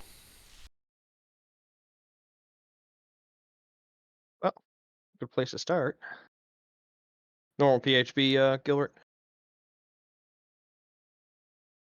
Full selection. Sort of. There is someone in the city.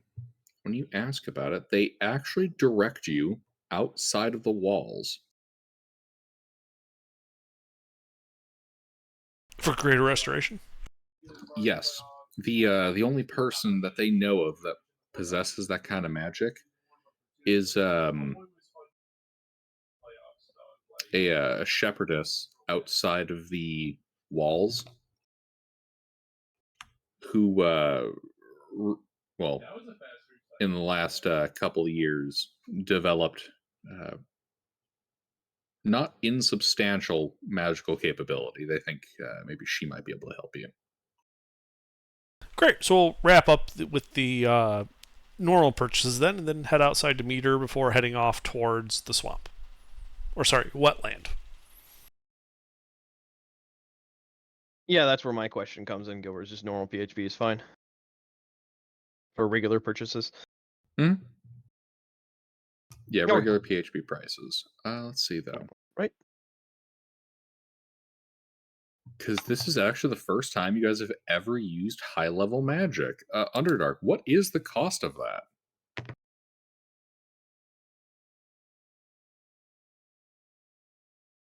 Oh, greater restoration. It consumes a diamond worth 100 gold pieces to cast the spell. Which sorry, could be a pretty diamond easily dust. purchased.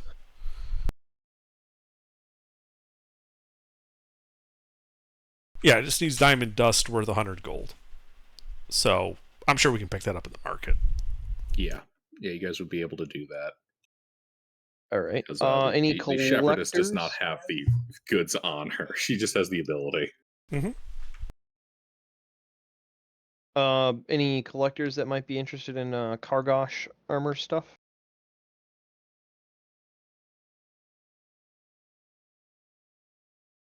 Kargosh? Warlord Kargosh, Eastern Hills. Oh, yes. Yes, yeah. Through Pete's character, you'd probably know pretty readily that the eunuch governor of the city is big into pre-Akhed history. All right. Arrange a quick meeting with him before we head out then. Offload that crown and plate. He is more than happy to buy.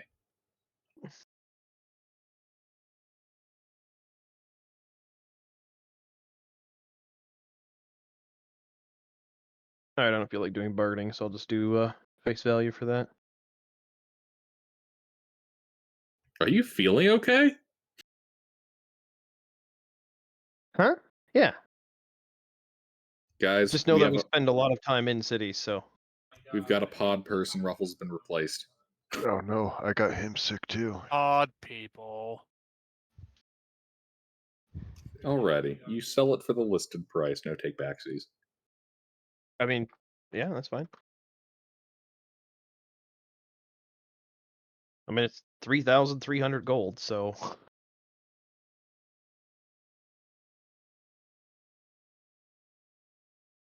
Alrighty.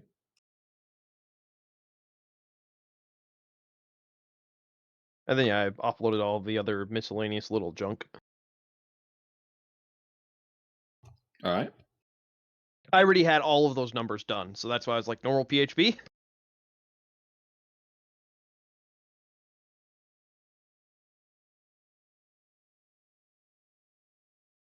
But yeah, so you guys head out of town, the like 8 miles to get to her.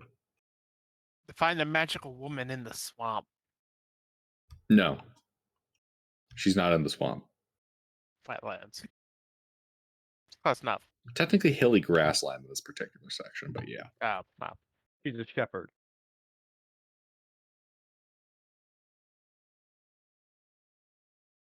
Yeah, you guys head over there. You can see you see her at a distance herding the sheep.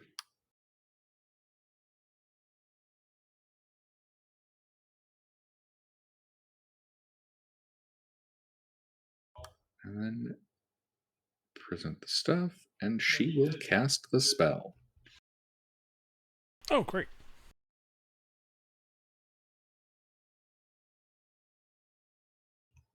Greater Restoration has now been cast on you. Does it work? Am I back to full hit points? You are. Excellent. Also, Intervin, something worth noting. Mhm. As far as the spell goes, She produced no holy symbol, nor performed any of the other components associated with the spell. What do you mean components? You mean she just absorbed the diamond dust, no vocal or somatic components? There were vocal, but no somatic.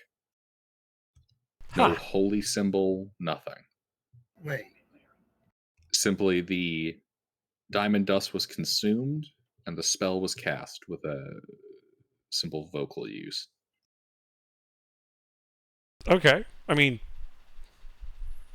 interesting, but How'd she do that? I mean, clerics aren't the only people that have greater restoration. Bards, druids, divine sorcerers, clockwork sorcerers, Oh yeah, celestial divine. warlocks. If it's a divine sorcerer, then it makes sense. Any kind of sorcerer would make sense because, they can just make the spell without hands free. Yeah, well, I thank her. I ask her name. I assume that came up at some point. She introduces herself as Ia.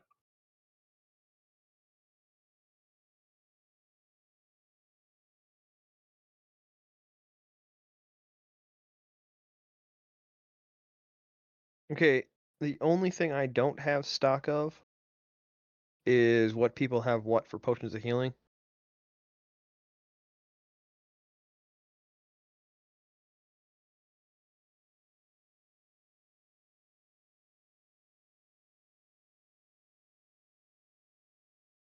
Varric, how many potions of healing do you have on you? I have 5. That should be good for you, though.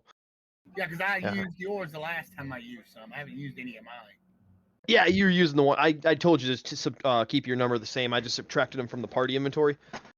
I got that back up to 16 now. Okay, good. So we have 16 in the cart. And if anybody wants 1 or 2, just let me know and I'll subtract it out. I would like to take 2. Yeah, I should probably grab one. You want 1, so 2, so 150.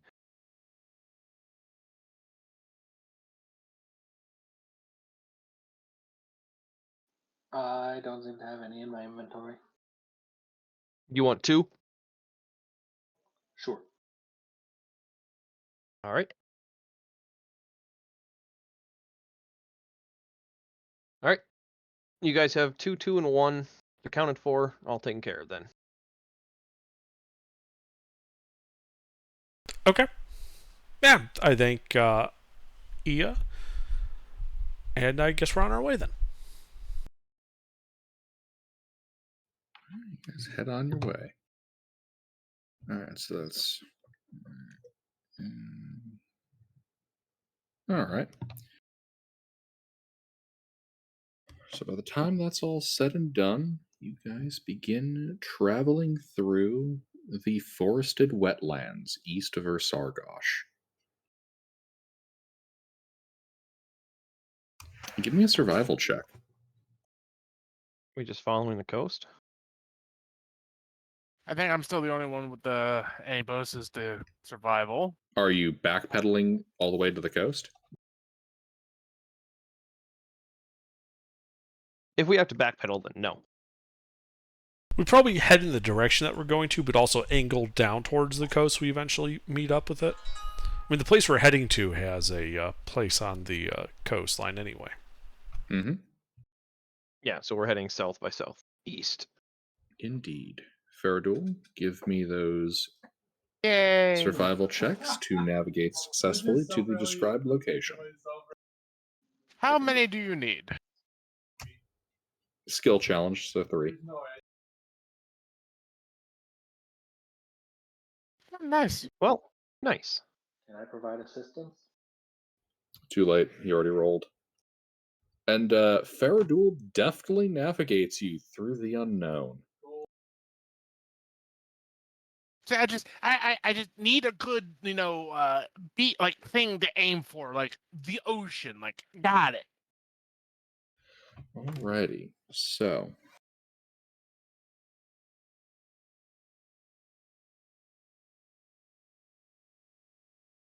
You guys are about halfway to the coast when you guys need to camp for the evening. Or are you guys going to force march your way to it? Nah, we don't need to. We're not in any rush. Yeah, no reason. Yeah, to we have do a whole extra day, so we're good.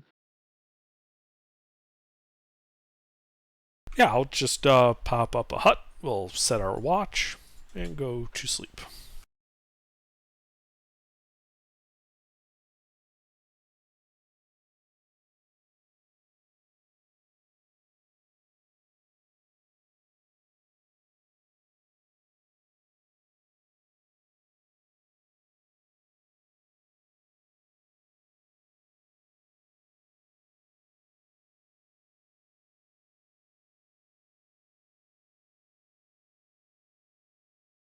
All right.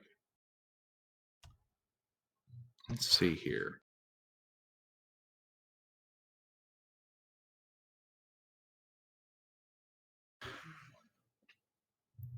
Do you guys use the dome? Yes. Yes, the dome. Alrighty. Faradul, Yes. during your watch as the midnight hour approaches, Do I get a sense that I need to dance? not quite. You can see the moon overhead through the canopy of the woods, Mm-hmm.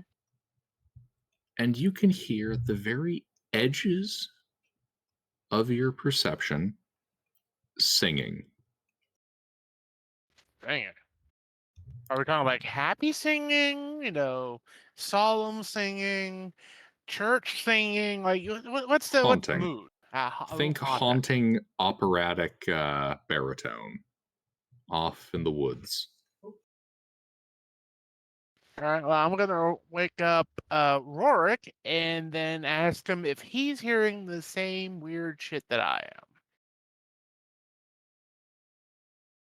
All right, I'll strain my ears. Alrighty. You hear it too. What languages do you speak? I speak Common and Elvish. Draconic, Abyssal, Dwarvish, and Gnoll. Alrighty. Ironically, then you don't actually understand it, but Faradul does. It's Elvish. Oh, I speak Elvish, but since he said Elvish, I didn't read it. Ah, okay. I was saying the ones that he didn't speak. Fair. I mean, that's a fair point. There's no point, yeah. I was gonna say, damn, that kind of funny. The smart, wise one doesn't actually understand what the hell they're saying. The almond farmer does, though. Indeed. Yes. It's almost like an operatic singing. It's singing of lost souls in the woods. Hey, wait a minute. Wasn't there some guy that was singing, or not singing, God, saying about something in the forest that takes away souls? Huh? Yeah, there was the guy in the city we were just at. He was Oh, the talking about- halfling? Yeah, wasn't he saying about something like this? Well, he said it give in Intamin a halfling, nudge. and I was the only one who understood him. I'll give Interin a nudge, and he speaks Elvish as well, so he'd be able to hear it and put two and two together. Yeah, the halfling was like proselytizing about like a creature in the woods. Well, I think he was thinking it was a god of some kind or a spirit. If it exists, I think we're near it. You got any idea what it might be?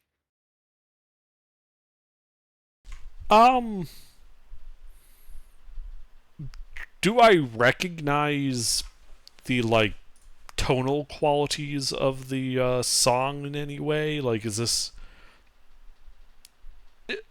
like some like type of lure like you would see for like a siren or something?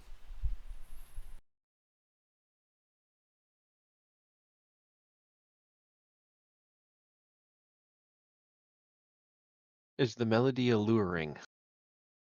Well, it's like, does it fit like the tropes that I would have learned through like history and things like that of you know, it's kind of like how the sirens of Odysseus and the like.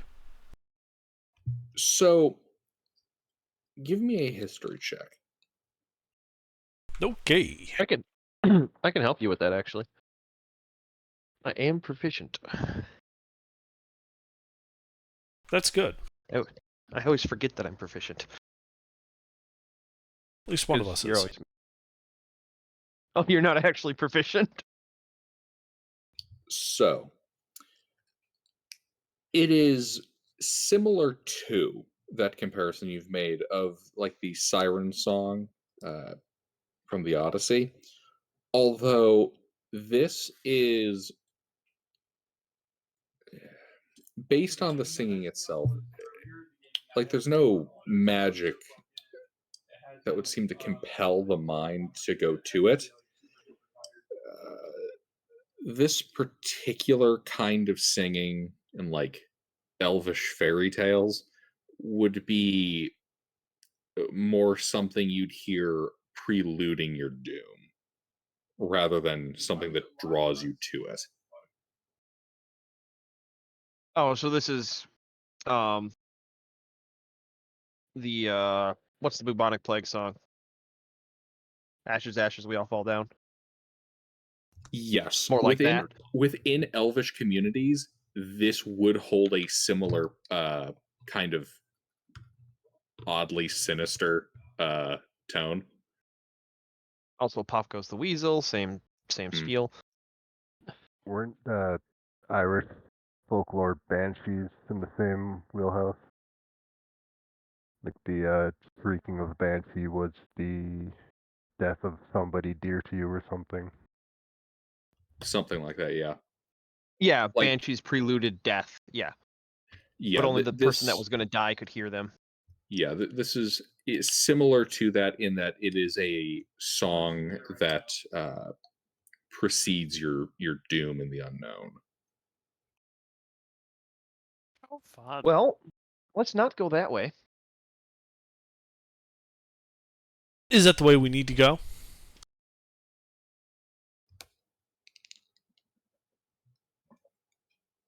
Well, as you guys are thinking this over, the singing reaches its conclusion, and you hear off in the distance, to the north, a scream, That's Okay, to me, the direction whoever we that don't need was. to go. which then ends abruptly. How far away? Give me a perception check. Or survival check, I'd take either or. Perception. Never mind, I won't roll. Ah, damn it! I was hoping I'd beat you.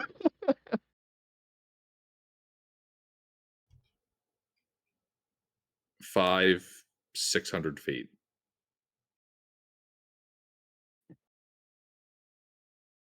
All right, let's go. Let's go see what the fuck is going on.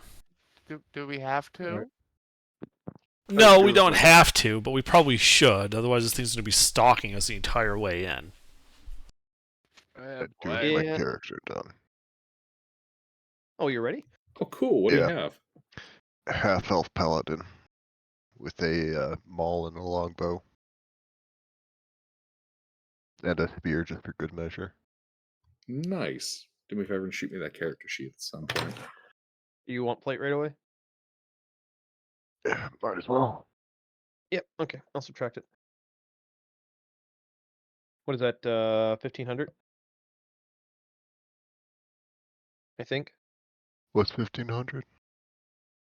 Yeah, the Wait. cost. Okay. Well, that puts us below 5,000, but not the biggest deal in the world. Not like our Saturday money. Well, we're also like twice as high level on Saturday. That's why we have more. Yeah, and we did sell a legendary artifact, so. All right. And also Underdark isn't a penny pinching miser of a DM. I've realized something. I still need to come up with a name. All good. I gave you a name earlier. You know what? Fuck it.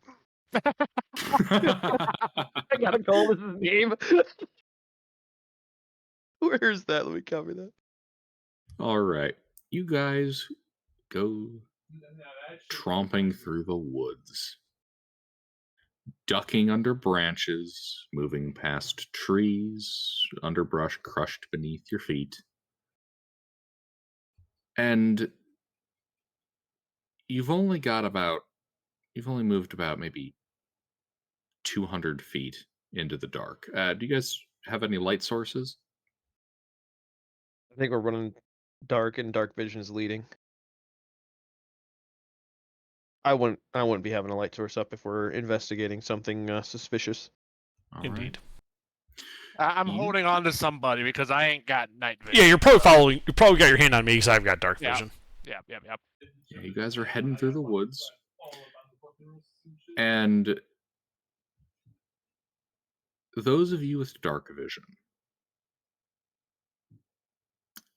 you're not seeing anything out here as you're pressing through the woods. I mean, you can see ahead of you, but nothing's quite catching your eye. Faradul,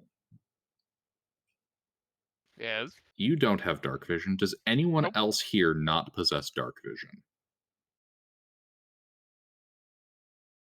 Mr. Faya, do you guys have dark vision?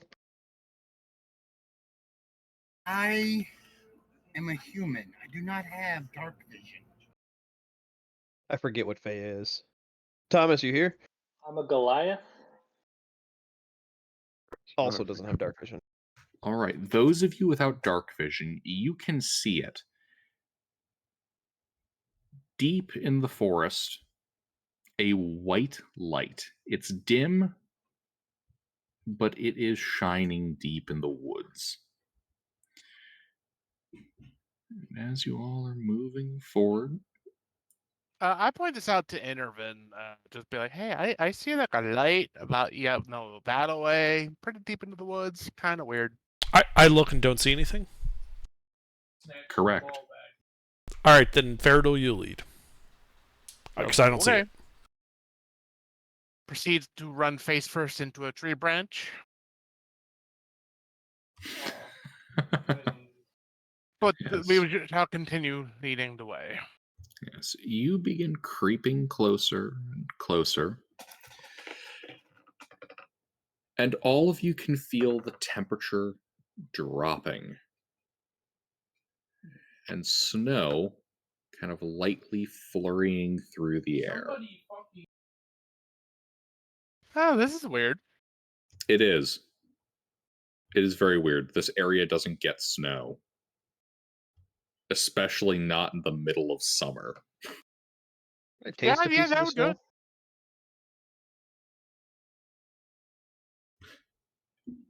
There is too little of it to detect flavor. Like, this is like the very light flurry type stuff.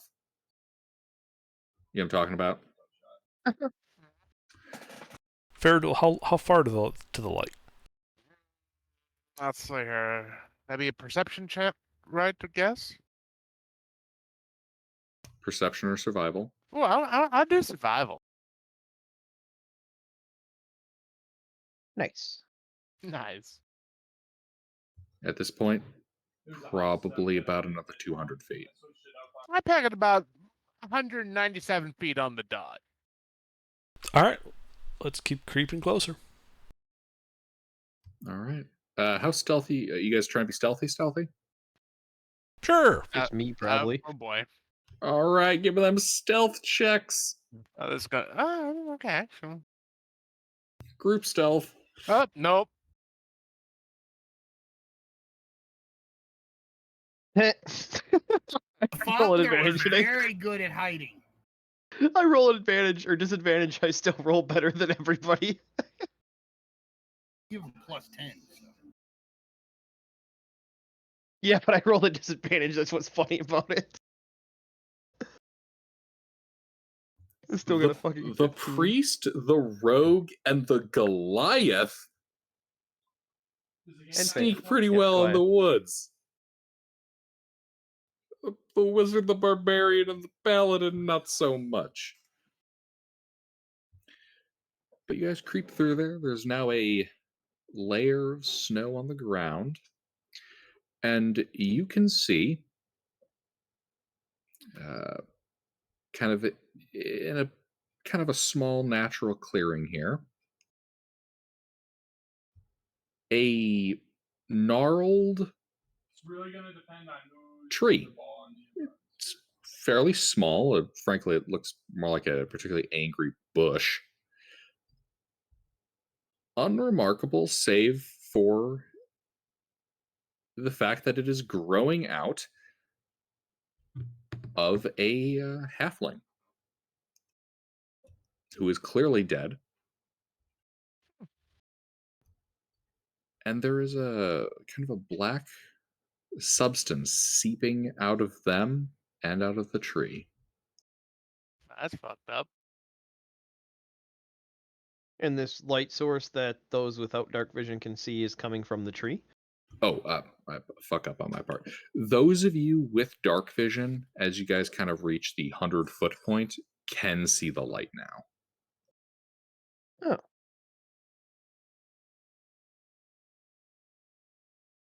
And it's coming like from the wood of the tree, from berries, what? It's coming from a lantern clutched in the hand of the halfling that the tree is growing out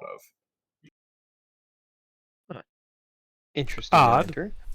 A song in Elvish, and we find a dead halfling. I guess sweep the area real quick, Intervin. Yeah, look and see if there was a second person here. I'd like to do an investigation as I pull my magnifying glass and start looking around for other footprints. Much. 60 feet. So, investigation check, or? Indeed, investigation check. Are you using another light source, or I have dark just vision. relying? I'm looking for like physical stuff, so yeah, I'm just using. Alright. I'm using the lantern and the light from the lantern plus my dark vision. Let's see, does the area seem clear of other individuals though? Like from the light of the lantern casting out, there's no people moving Yes. around? Yeah, you see, poke around. You don't see any footprints in the snow, Even ones from the halfling. even ones from the halfling. Well, the snow just started, so. If there's no individuals around that we can see moving through the trees, I mean, my passive of 23, I could do a perception check to see if you want. I will. Looking around to see if there's any actual individuals scoping the place out. Please do. All right. You said we're at like 100 feet from the halfling, right? We're at 0 now. We walked up to it. 100 feet is where you could Oh. start seeing the lantern Oh no, with dark no! vision. I walked around the perimeter of the tree. I did not walk right up to the tree. Oh, okay. But yeah, so I'm looking Uh. around to see if there's any individuals besides ourselves. All right, so you're looking around, and Intervin, you said that you're searching around the perimeter. Well, yeah. I just did like a quick sweep around the perimeter with a magnifying glass, seeing if there was any evidence of other people being here. All right.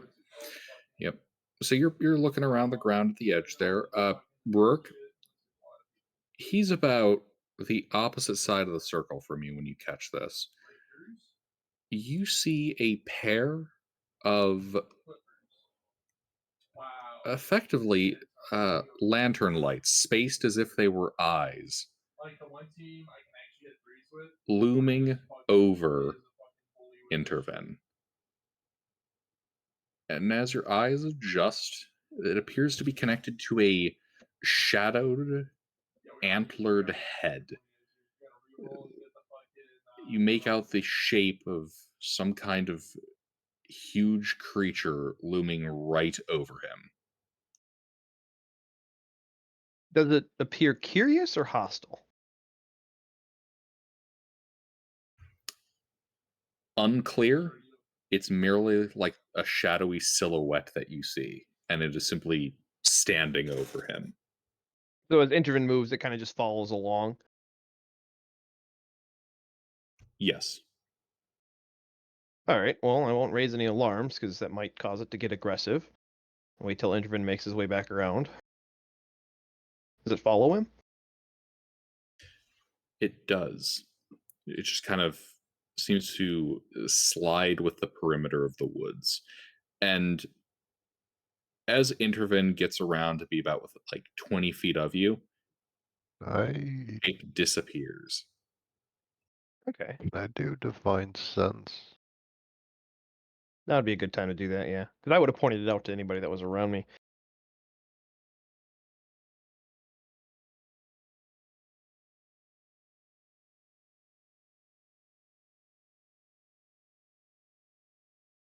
Gilbert, Yep, 1 second.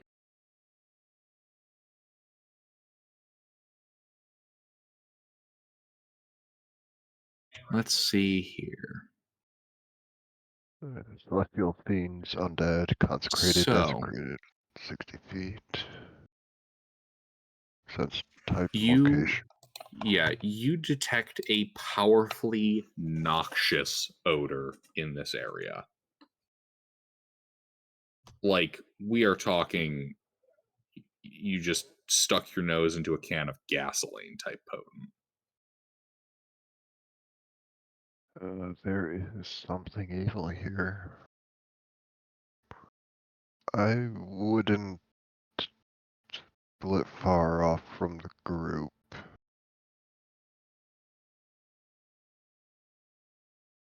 And after Really? Intervin gets over to us, I'll let him know, yeah, you had a friend following you for a little bit. I didn't want to holler out in case it got hostile with you being so close. Interesting. And then I'll describe what I seen to him, a shadowy figure with lanterns for eyes. How large was it? Huge? Gargantuan? Somewhere around large or huge. Okay. It's difficult to like gauge its mass. Parts of it seemed spindly, other parts seemed rather voluminous. And it was made of shadows, so that doesn't help either, yeah. Alright, well, in that case, after Intervin's back, and, well, I'm gonna light up a regular torch. Just out of curiosity's sake. And while he's doing that, I'm going to cast See Invisibility.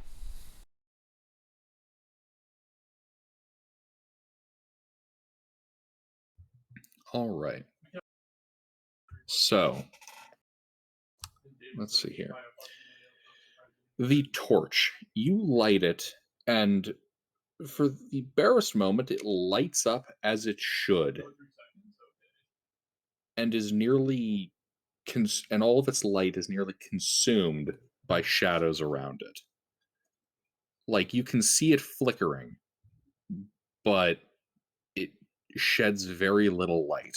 Only dim light within a 5-foot by 5-foot cube around the flame. Weird. That's what I thought. And as for the ethereal plane, you do, in fact, see something, Interven. A creature like a shadowy silhouette matching the description provided you by Rurik is standing directly over all of you, looking into your eyes.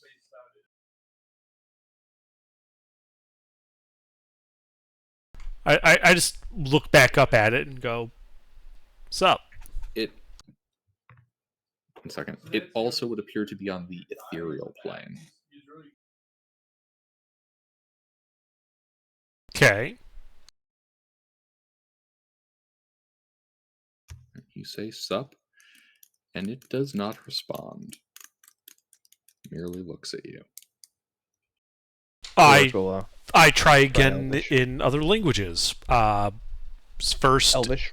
in Elvish, then Draconic, then Primordial, and if he still doesn't respond, I'll try Infernal. So you respond again with Elvish, and it simply gestures with a finger, long and spindly finger, towards the tree and the lantern. At at the lantern specifically? No, more just at that. Like the tree, the lantern, the halfling. It's all right there in the middle. It would be difficult to determine which he means specifically. Real quick, how big is this clearing that's been made by this tree lantern thing?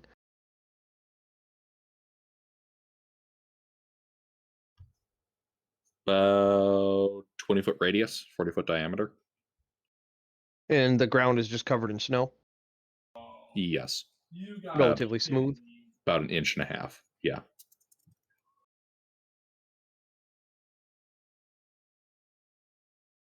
All right. Well, I'll snuff my torch. Let my eyes readjust.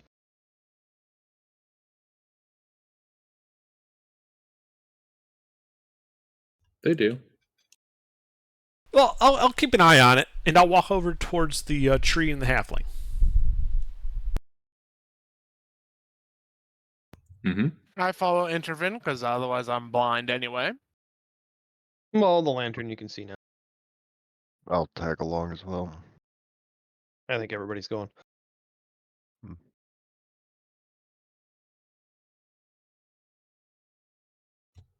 All right, so you're all creeping up to it? Yep. I mean, I'm just walking, but yeah. Already? Yep. Anything happen? Intervin's keeping an eye on the gentle giant. Sorry, what under? Does it do anything as we approach? It does not. Okay.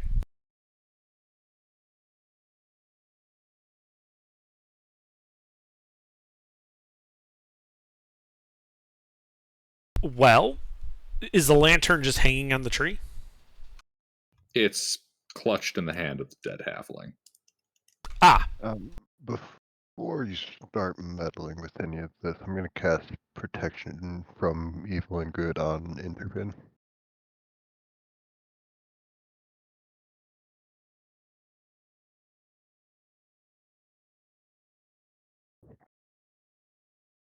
well, I'll fast cast Detect Magic. Yes. The lantern is magic. Nothing else? The air around you is suffused in magic. The ground is magic.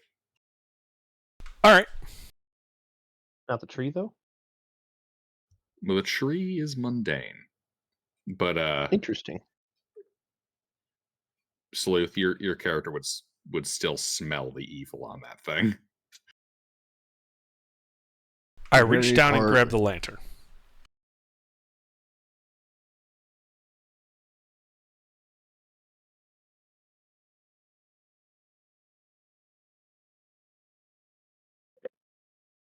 Does anything happen when I just pick it up?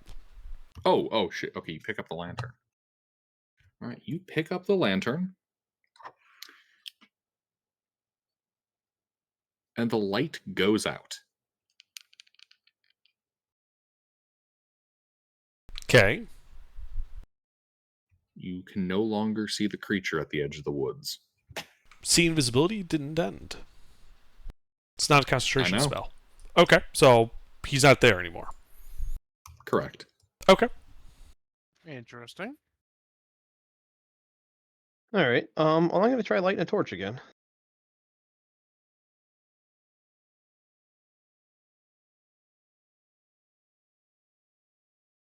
I'm sorry, repeat, Rourke.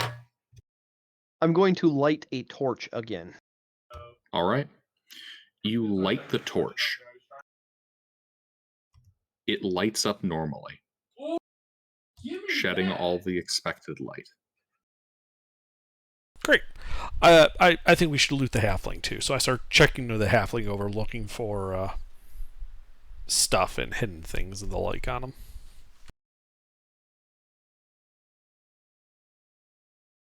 While he's doing that, I'm going to do another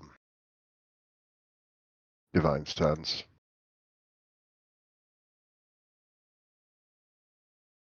All right. Yeah. Yeah. The tree desecrated. The halfling desecrated. The lantern super, super desecrated. You wouldn't have seen that before? What's the radius of it? 30 60. feet. 60 feet. Is it 30? She says Divine 60. sense. No. Oh shit! Yeah.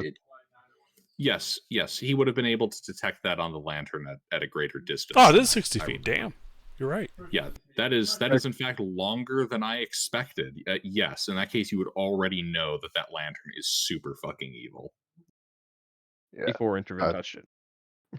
Correct. Before Intervin touched it. Well, I mean, that is why he cast protection from evil and good when I picked it up. Yeah. It all makes sense now. All right. Anyway, did the evil halfling have What kind of anything on lantern him? is it? Oh yeah, loot the halfling. I already did. I rolled a 30 on the investigation to basically search the halfling for everything he's got. Take everything outside of a skeletal structure. Why would I Well, leave that behind? The I was gonna say we take halfling, that too. the halfling has some commoner clothes, which are, punctured by trees, Yeah, leaving behind. and he has a coin purse. Okay, I take that. All right, 1 second. Let me start typing up the list. Yeah, just give us a list of what it's got. I started handing off valuable stuff to work. Basically. You keep the magical, I keep the money.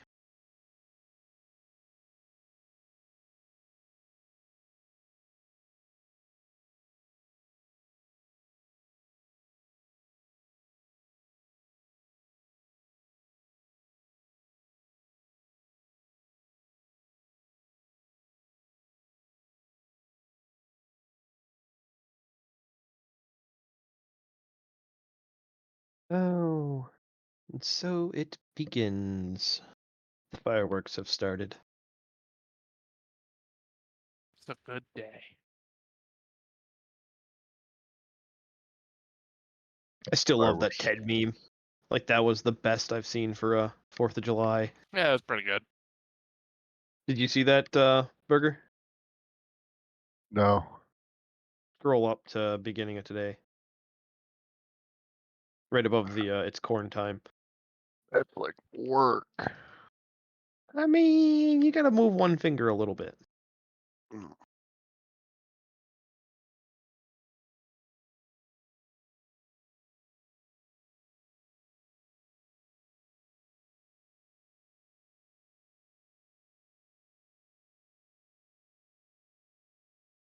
Are the bird and frog alive? Yes, they are. Neat. Dinner. The bird chirps, the frog rivets. What kind of bird? Bluebird. Huh, nice. Does detect magic ping on them? They're totally normal. Okay, that's good. None of this is magical, correct? None of that is magical. All right.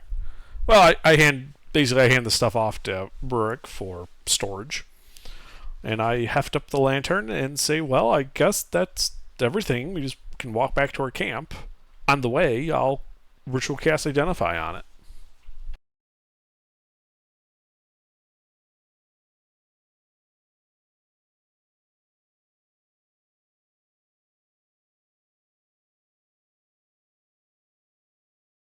They have weird tongues. Birds? Yeah. Yeah. I mean, they don't have teeth.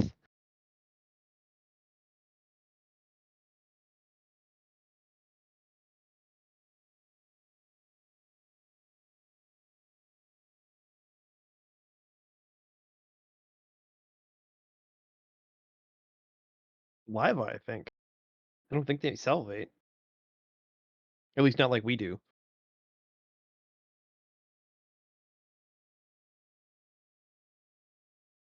All right. Well, good thing I got all these crates. One for the frog, one for the bird. Gilbert, did you hear me about What I do on the way back? Yep, I'm typing it up. All right, just making sure. Wasn't sure if the bird gift distracted you. Oh, it did. It did, but I'm typing now.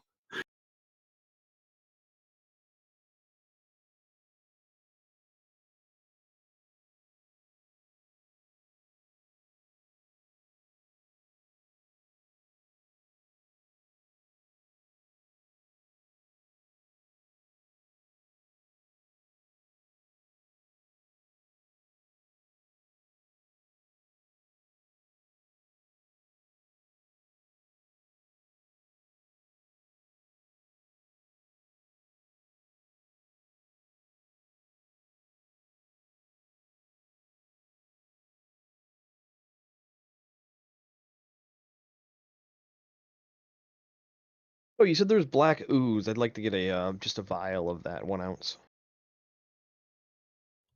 It's oil. It's equivalent to oil. No, it's oil. Like, you go to sample it, and it's actually just oil. Yeah, it is oil. Okay. Well, in that Not case, evil then oil. round up to a flask.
Everyone just been quiet. Yep. I identified some weird evil lantern, and Gilbert, as a result, has to lore dump into DMs, and he hasn't finished typing it up yet. Oh, it's not lore dump. It's a little bit of flavor text, the effect of this thing. That's it. And then But he the has lore to- dump. Yeah, but he has to hand type it all because his notes are Because elsewhere. I do too much of my work at work.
Oh shit.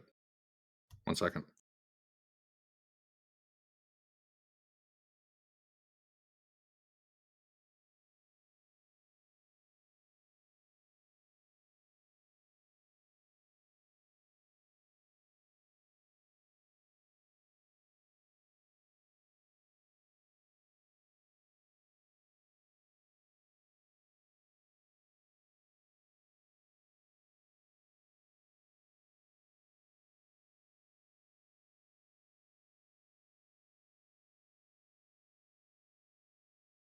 This is what your identify ritual tells you.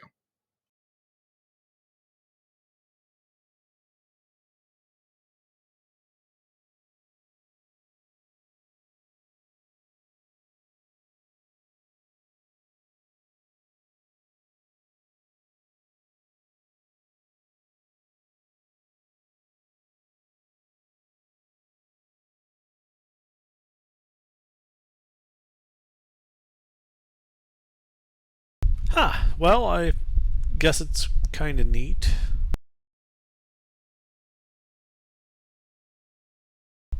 Basically, a magic light source. And it's got some like creepy shit going on with it. Only 10 feet of bright light though out of it. Neat. Can you define the creepy shit? Well, apparently the light will always look like it's a humanoid dancing or writhing in the flames. You apparently will feel like you're being watched the whole time. And it establishes a telepathic link with something called the Woodland Man. Oh, Guessing that would be the big fella. Either that or one of the village people.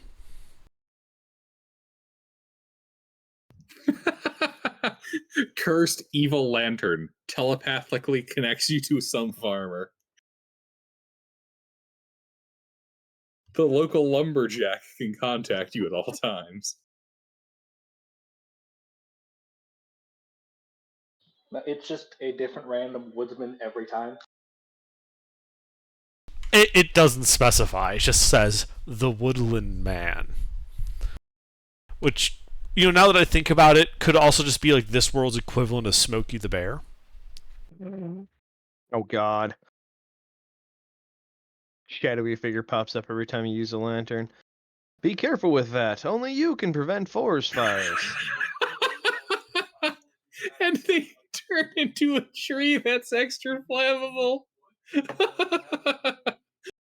There's nothing in there about turning into trees.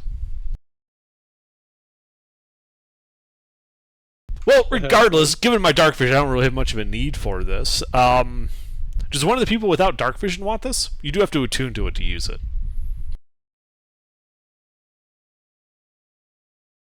If not, I'm just going to shove it in the bag of holding. I'm good. Yeah, bag of holding sounds like a good place for that. Considering the last user of the item turned into a shish kebab. That was the guy, the half that was preaching about the Woodland Man, right? No. Oh, okay. Good to know. A pure coincidence. In fact, frankly, I gave him the gnome hat entirely because I like to give halflings gnome hats. And in the first draft, he was a gnome.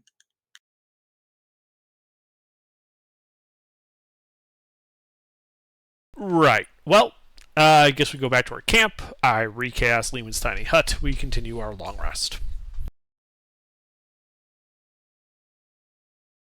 I have stashed it in the bag of holding.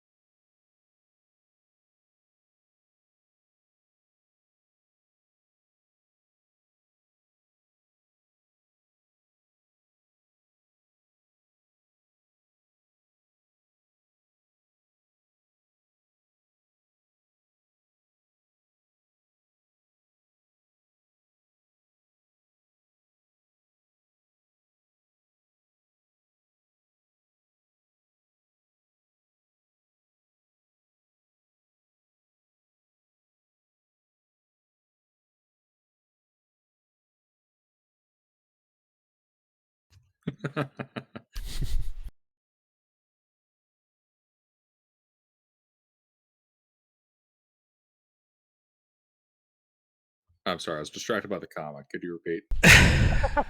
I said we go back to our camp. I recast Lehman's tiny hut. We go to sleep for the rest of our long rest. I have stashed the lantern in the bag of holding.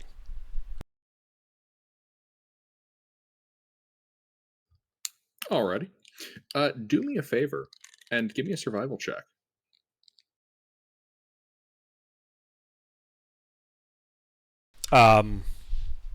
Someone who actually, can do that should probably be making that. That is me. I can provide Is that assistance. finding our way back to our camp? Yes. I can provide assistance. I mean, we're 500 feet away. You can still get lost. And what does assistance give? Advantage. Fortunately, we had a bunch of people that really sucked at stealth. So there should be like a very clear trail. With all three of us rolling ones on the stealth check. Mm-hmm. You follow your tracks. Excellent. You do not find your campsite. Wait, what? You emerge through a set of trees, and ahead of you, you can see a rather run-down looking village.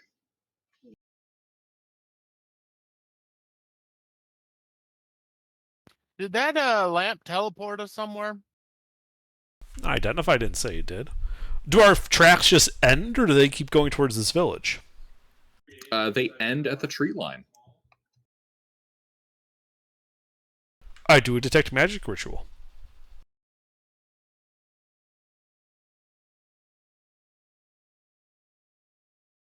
You are currently detecting no magic. All right. I don't know what kind of horse shit's going on, but I say we make camp right here, and we'll figure it out in the morning.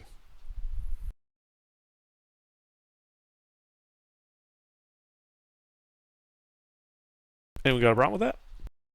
Nope. And so I Not much cast else we can do. Lewin's tiny hut right fucking there. Right there. Yes, right fucking there. Right there. All right. I'll cast find steed and just get a horse for tomorrow. Just gonna stay outside, and we'll maybe learn if shit happens to it. All right. We resume our long rest. The rest of the night goes by. And you wake up at 5 o'clock sharp to roosters roostering. You can see the town begin to stir and go about their day. Several of them ogling the, I'm assuming it's red again. No, we're going to go with bright yellow this time. Like safety yellow. With many of them ogling the obnoxiously yellow dome right outside their village.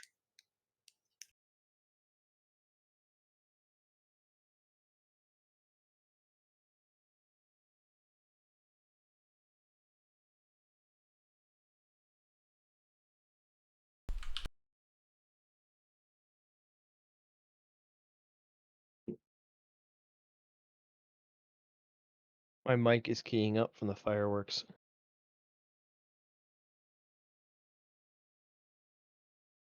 Do you guys Right. leave your dome at all? What? Do you guys leave your dome when the dome ends? Yes, I suppose we should. Let's go see what the fuck this village is. Yeah, where our shit went. As you step out, one of the local villagers goes, "Oh, sorry. Oh, hello there, eh? Oh no. Welcome to Hun." Hund. Hun. Hunn. I thought it was Huun. No. Huun. Well met. I'm Intervin, and this is the rest of my party. We are adventurers. We appear to have been sucked into yet another adventure. Tell me, the forest had some strange magical bullshit going on. You probably noticed our dome when we got sick of it. Do you happen to know the date? Oh yeah, it's the and then he provides the date. Was that the day after the day we left Ursurgosh? Yes. Does that include the year? Yes. Wasn't the map you posted, wasn't wasn't it a ruin? No. On Yeah. the map, yes. On the map he posted, Huna was known as a ruin. Oh. Well, the map, it's using the ruin symbol, and you can see that this town clearly used to be something a bit more. Ah, okay. So it's not discongruous with the map. Correct. Yeah, I chose to use ruin because this town has undergone, 85% population loss. Right, okay. You said it was like a village, and I saw on the map it was a ruin, and I'm like, did we just go into the past before it got turned into ruin? Or we went into the future. Yeah, hence my question about the date. I'm gonna be honest, that is way cooler than what I did. Which is just teleport us across the forest. I am filled with regret. That would have been an interesting campaign. Run into a random magic lantern. Time travel. Fuck. God damn it, not again.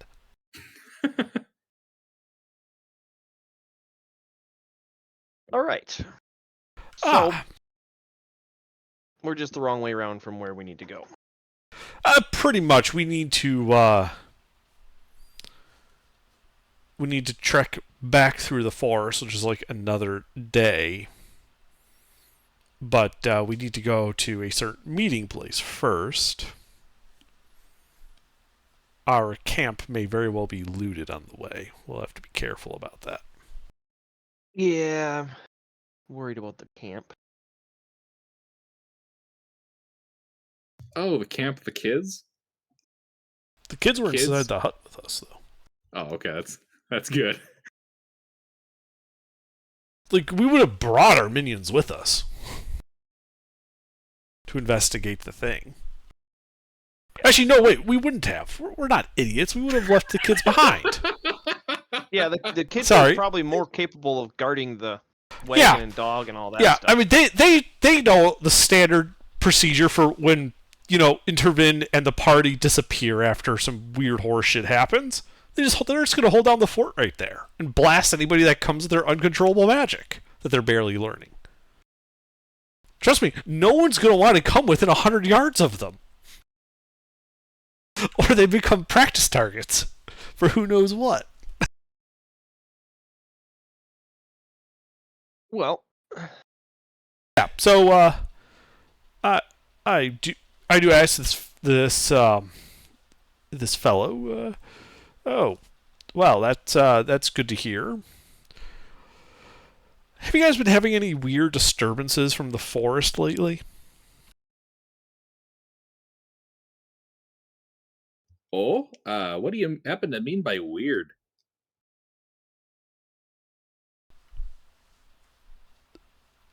I was about to say out of the ordinary, but then I realized they might have a very different definition of that.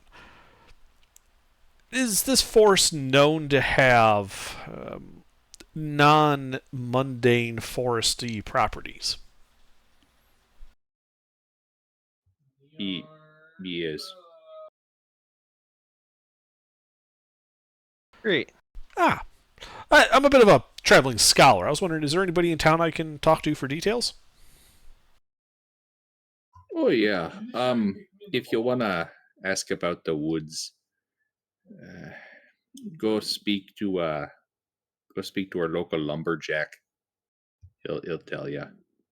Best he tell you. Alrighty, thank you. As we're walking away, Ruriko leaned into Vin. I don't think he understood what we meant. Absolutely not, but the maybe the lumberjack will be better.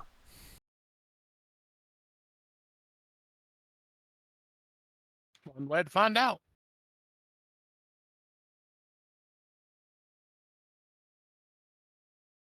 If I saw that in the woods, mister, I'd be terrified. All right. Yeah, you go seek out the lumberjack. He's currently chopping down a tree. Oh, hello there, eh? What can I do for you? Looking to buy some wood? No, I think we're okay on firewood for now. I was told to speak to you to ask questions about the forest. Oh, yeah. I know all about the forest. Been all up as far as, well, as far as its edge to the north, and as far as the villages outside of Sargosh and the foot of the mountain. Great. So, why is this forest not just a normal forest?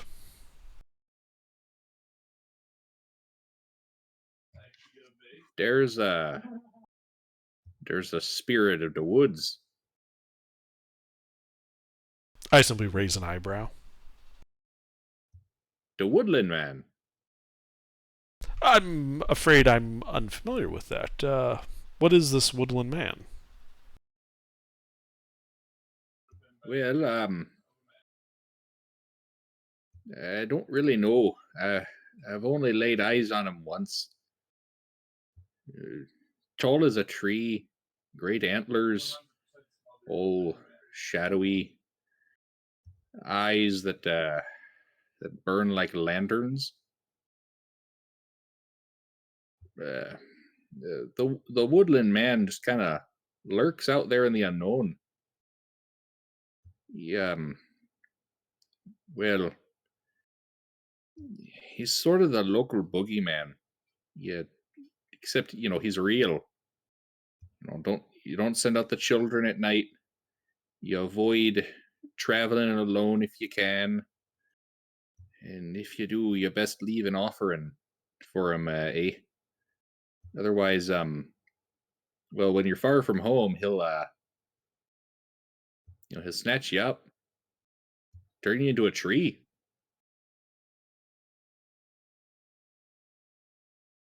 How long has his spirit been occupying the forest? Ooh, from uh, from what the old man told me before he passed away, the woodland man's been he's been the spirit of the woods ever since the woods were the woods. Well, what were they before the woods? I don't rightly know. All right, fair enough. I was curious. Interesting. Have you ever had any odd traveling effects? Suddenly, like you walk into the woods and you keep going straight, deeper and deeper, and suddenly find yourself coming out the same way you came in? I that would be when I first saw him. I was traveling back from the mountains. Uh, got lost with a couple of my companions. Um,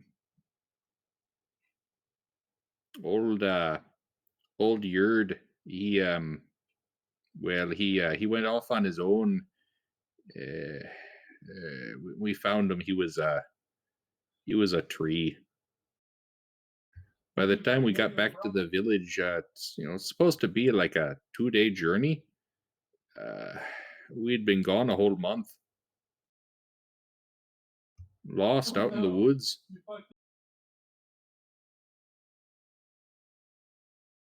Fascinating. Turned into a tree, you say?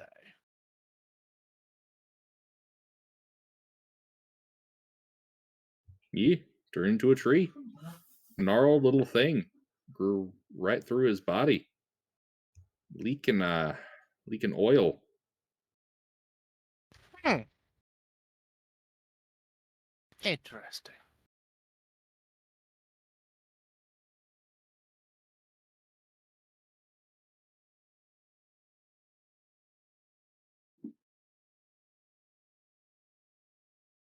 Is there a known temple or shrine to this woodland man in the forest?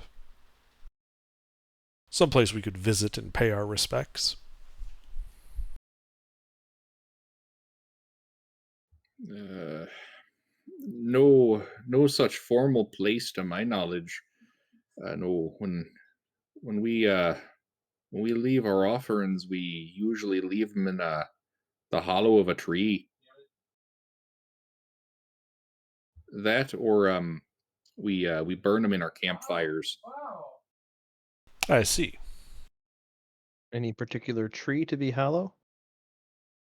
No, just in the hollow of a tree.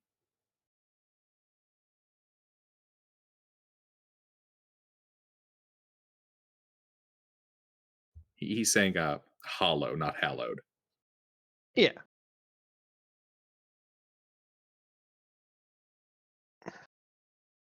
Good old knot rod. Yep.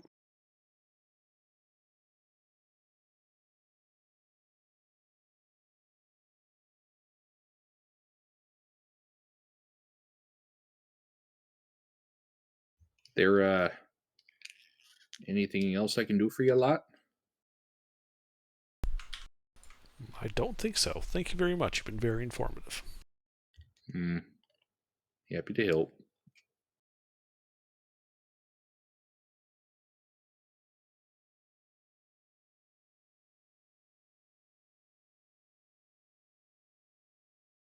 And he goes back to chopping up a tree. Yeah. Right. So, well,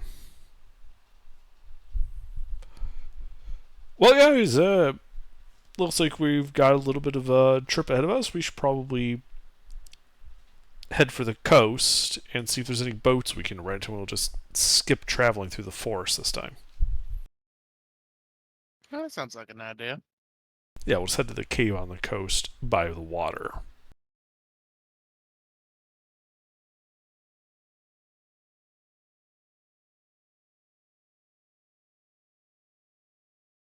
Alrighty. Guys travel 6 miles to the shore. You guys gonna, like, what, buy a couple of canoes? Rent them? How expensive are canoes? Fisherman. Let's see.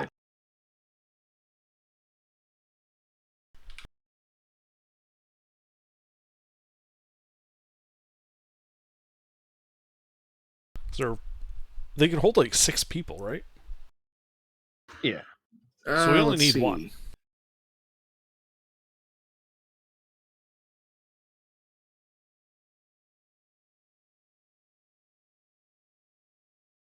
Alright, so according to Rowboat Ghost of Saltmarsh, large vehicle, 10 by 5, 2 crew, 2 passengers. Oh, you said canoe, not a rowboat. That's why I was. Wait, is canoe an actual vehicle? Yeah, it's from Tomb of Annihilation. Oh shit, really? Yeah. That works too? Well, I would prefer a canoe because then we can just need one. Yeah. Yeah, canoe works. I'm so used to using Ghosts of Saltmarsh as my reference, I totally forgot that there were canoes. I mean, yeah, we can just buy one of their canoes for like, what, 50 gold? Oh, that's it. I mean, that's How do you spell canoe? Canoe.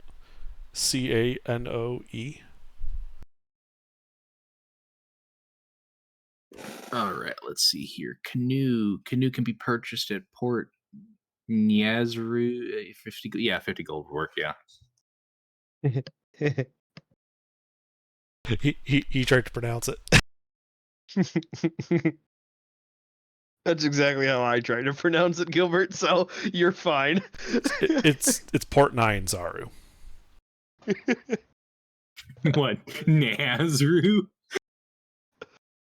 Nyanzaru. Yes. Nyanzaru.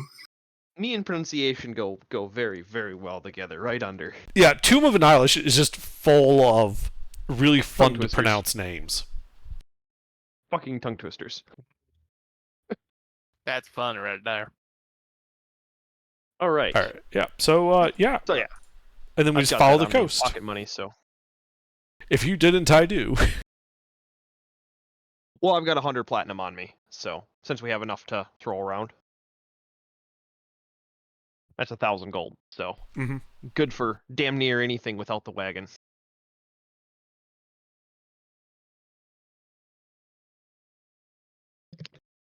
So yeah, we buy canoe, get everyone Carry to the coast and inside, go rowing. and row. Just following the coast. And we can move faster with a canoe. A canoe And that's- goes 2 miles an hour. And that's how I unintentionally got the party a Pimpinoo ride. From a module that I forgot had canoes. We just tie it to the side of the wagon when we get all back together. Or if we can make something up, we can put it on top so it kind of give some cover from like rain. Oh, the top has cover. Never mind. I've fortified the shit out of that balcony. Fair enough. Fair enough.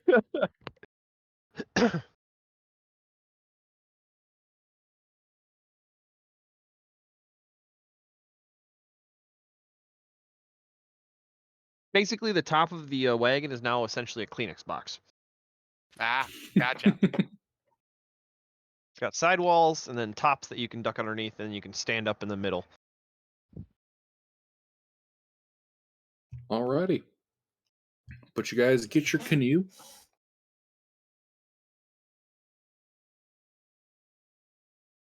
My god, those are loud fireworks. and row to the cave. It is evening when you arrive. Right, I mean, they said to wait for midnight. This is the second day, so... Scope out the cave. I mean, how long till midnight? Midnight will be in 6 hours.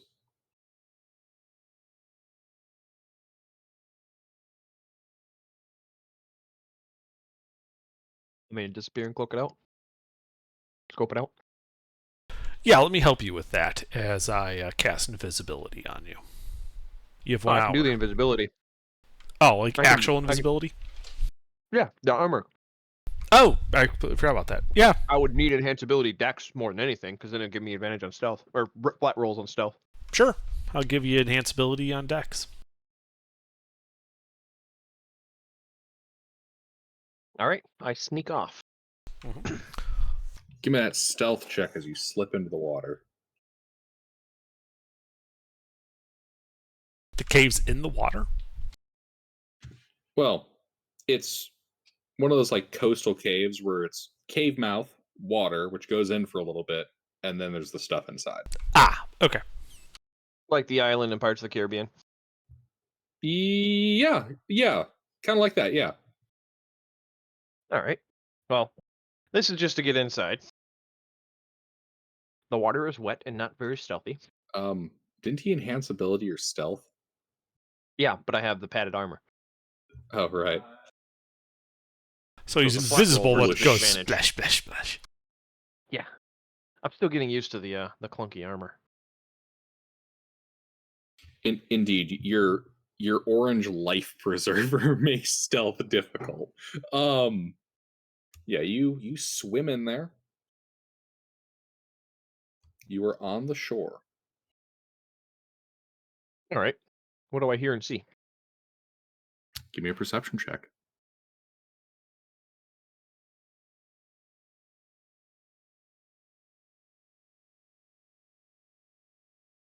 Couldn't do that for my fucking stealth roll.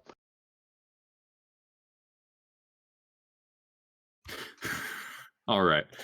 Yeah, you look around. So there's a bit of, kind of seaweeds washed up on the shore here. It's a kind of a rocky sand, kind of crescent shaped, stretching into a 10-foot by 10-foot tunnel at the kind of right, well, I should say the back end of this cave. So it's crescent shaped, and in the middle of the crescent, there's this little tunnel. Mm-hmm. Oh, shit, one other thing. You also, especially with your ridiculous perceptions, you see what looks like, how should I put this? You know what paper looks like when it like burns up? Like it rolls up, gets all crinkly and whatnot. Huh. Yes, you see what looks like that kind of burned up papyrus kind of on the shore here. So it's not quite fully destroyed, but it is mostly destroyed. Indeed. Alright. Are there any large pieces that are salvageable? Yeah, it's a big old piece. Alright, I'll try salvaging that. Invest to my ability. So you pick it up, getting bits of soot on your fingers, and you can see that, well, it is burned up and kind of, scored like firewood. It is in fact a full sheet of paper, simply burned. Is there Yep, anything on it that I can see just looking at it? Does that description make sense? Yeah. Okay. Yeah, like basically you pour some oil on a piece of paper, light it on fire, and then put it out immediately. It'll start to curl up, burn, but it won't actually be destroyed. Correct. Except the entire thing looks like it's been totally burned, but it has that shape of just burning and then putting it out. Okay. All right. Well, I will. As for It doesn't. legibility, Yep. you do see, well, symbols of religious significance and arcane significance etched into the paper. As you kind of move your finger across it, it's not paper. It's very thin sheet of gold. Oh, interesting. In fact, it looks very similar to something you've seen in the past. What is it? Looks a lot like a scroll that you found way back in the jungles.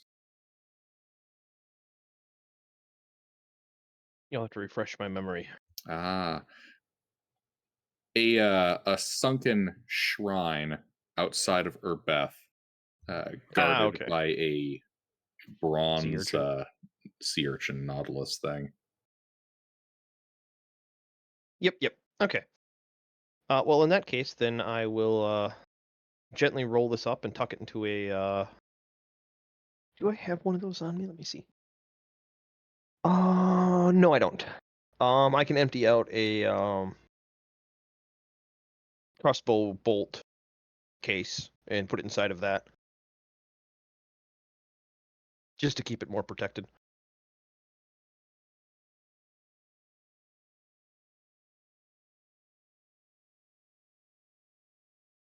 That way, Intervin can take a closer look at it. I'm not the magic man here. Alrighty. Yep. So I'll empty out one of my 3 crossbow bolt cases and just slip the bolts into my pack, and then put that inside of the crossbow bolt case, and then put that back in my pack. Anything else of note here? No. So when I was doing my perception check, I didn't hear any talking voices, etc., coming from that tunnel at all. Correct. No voices, just the occasional trickle of water, like a dripping. All right. Well, then I guess I will go down the tunnel and scout a little. Alrighty. Give me a stealth check.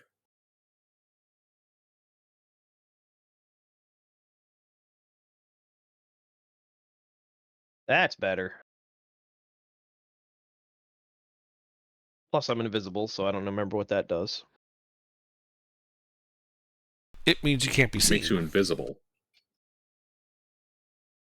Invisibility provides the stealth benefit of being invisible. As you creep into a large stalactite-filled room. Great, more of this crap. What? PTSD from the Knoll fight.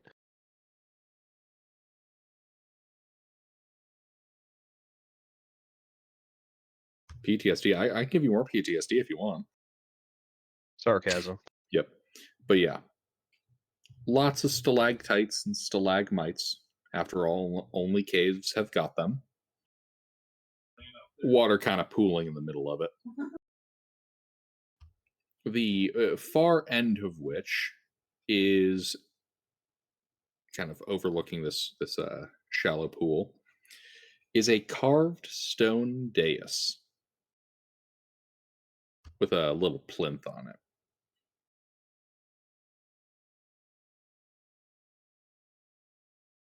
All right. Still no people or anything. Just this little dais or whatever. Mm-hmm. All right. Is there any other tunnels, entrances, exits, etc.? As I'm walking around in here, I'm avoiding the dais directly for now. Just kind of scoping out the area more than anything.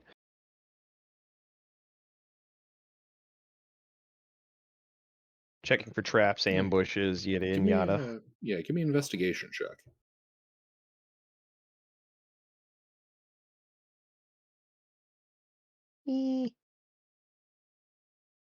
You don't find anything noteworthy as you poke around the cave.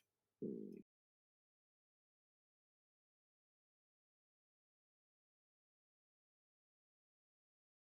right.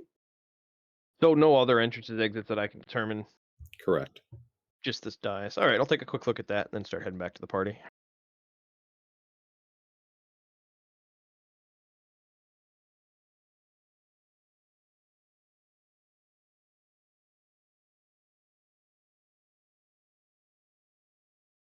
You said taking a look at the dice?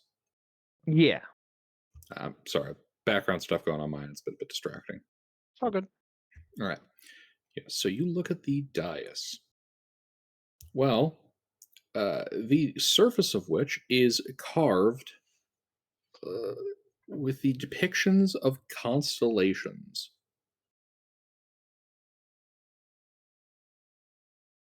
And upon the plinth itself, in the middle, is carved a sphere with kind of wavy, radiating lines out of it. Not like a sun, more like tentacles.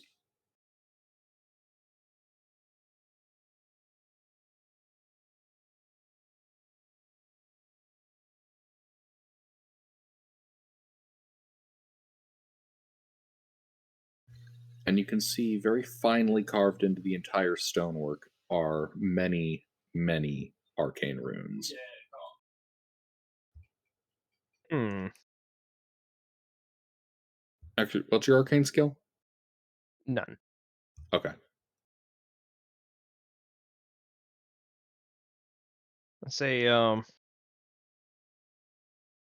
said it's a stone dais with constellation and arcane runes on it.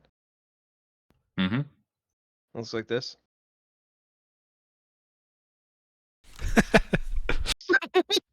I'm sorry. It was the first thing I thought of when you said it was covered in constellations with a ball in the middle. Fuck. You weren't planning for it to look like that, were you? Yeah, I was not planning on it to look like that. No. Okay. So the actual chevron plates on the rotary and the plinth it's Activation. on, like with those like lines and all that, that would be the floor. Okay. There is then a circular plinth, kind of like the edge of that red circle, and then inside of that plinth would be the circle with the tentacles spiraling out of it. Okay. So like a post sticking out of the middle, basically. Yeah. All right. Yeah, my arcane is +1, so I don't know if that would be enough for me to determine what the hell I'm looking at, but probably not. Would what be? +1 in Arcana. No.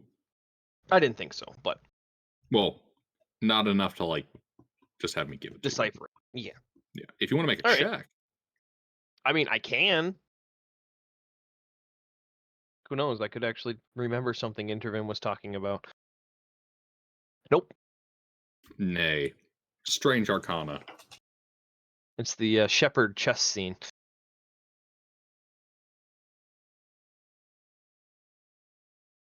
Talking about flying around in a hyperspace bubble. All right, head back to the party then. And I'll be sure to keep that case with the golden scroll, like above my head as I'm swimming. Mm-hmm. Just so it makes sure it doesn't get wet. Because it's not watertight or anything. I mean, I suppose I could take some candles and spend a few minutes watertighting it just to be safe, but I'd still do that anyway.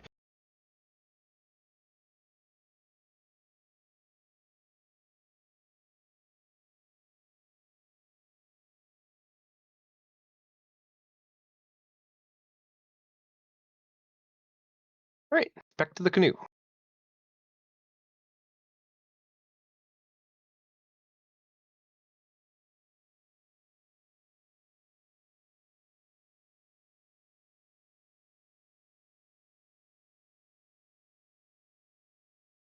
Indeed, you swim back to the canoe, climbing aboard.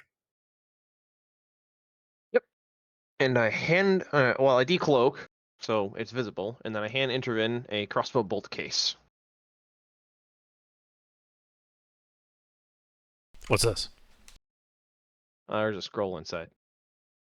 I didn't know where else to put it, and it was really fragile. Fair enough. I open it up and take a look. Ooh, this is nice. Indeed. What is And it? you recognize it. Yeah, what is it? It looks like a copy of the Scroll of Communion that you have, with one notable difference.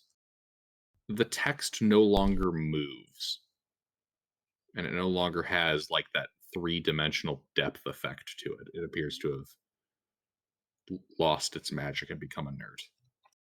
Interesting. Is it still to Alipos? It is to Alipos.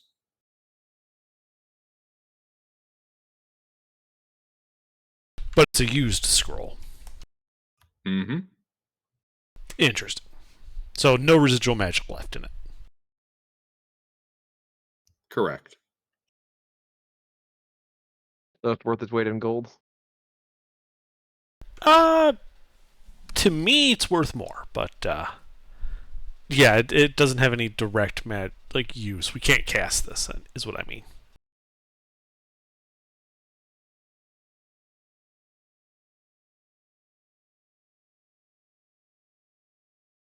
Yep, you can have it. I reload my crossbow bolt case. Yeah, I give him the case back. I keep the scroll. Do you? Oh, fucking hell! Let's see. Do you want to scroll to? But No, I'm good. no, they're on the wagon. Yeah, Just I fix just them up. I throw the used scroll in the bag of holding. That works. And then yeah, I think we're Yeah, just just waiting pick- for midnight. I just picked up 5 scroll tubes. They're on the fucking wagon. This is the right place, right? Yes. It. Okay. I would also give you a description of the DHD inside. Interesting. That would have been amusing if I just sent you to the wrong location and then another clay tablet winds up in front of you. I see that you missed our appointment. It is war. A late fee has been added to your account. We've been trying to reach you about your cart's extended warranty. Could I have taken some quick sketches, not touching the pedestal or anything like that? Some quick sketches of the just charcoal on papyrus of the different arcane symbols and the celestial stuff. Sure. Do you have proficiency in calligrapher's tools? Not calligrapher's tools, no.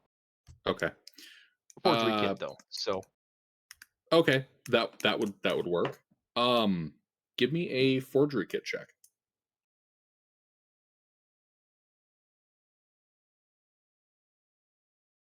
forgery be dex. How dexterously you can copy something. I wouldn't go with dex. This is going to be based off of your memory, so intelligence.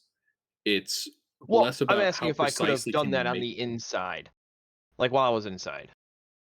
Well, you were inside. Yeah, sure. Okay. Yeah, if you're going to do it from memory out here, then yeah, it's more about... Yeah, no. genuine I was like, memory. I didn't even think of that. I had paper on me. I was like, I could have just made copies while I was staring at the thing. That way, I could give them the Yeah. intervene for better analysis. Yeah, you make a nice, legible copy. All right. Also, pulling it out of my ass. These symbols were all over the DHD. Do I recognize them? Give me an Arcana check. Ooh, hey, I'm good at those. I am not. That's why I brought it to you.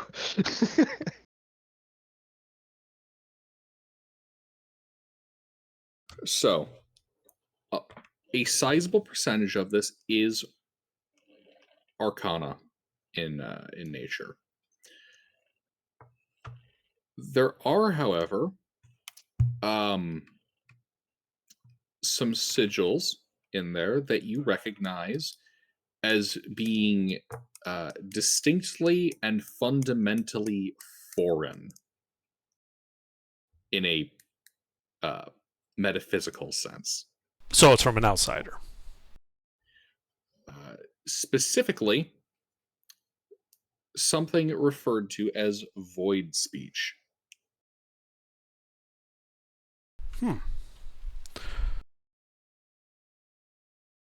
Unfortunately, I can do a comprehend languages ritual to help read any of that.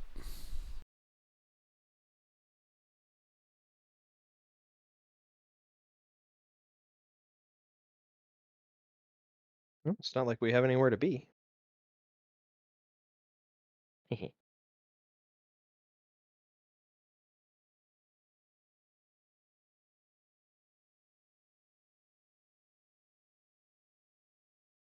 All right, you put up your thing. So you can now read the void speech.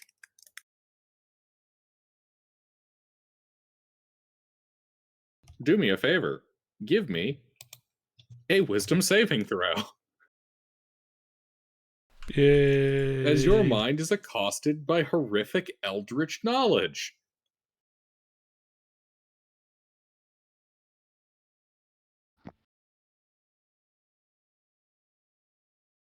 Hooray indeed.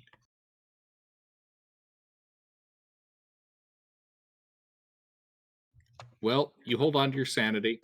Your mind is not flayed. This all appears to be related to summoning things from beyond the skein of reality. It is quite literally meant to aid in the process of conjuring things that cannot and should not exist.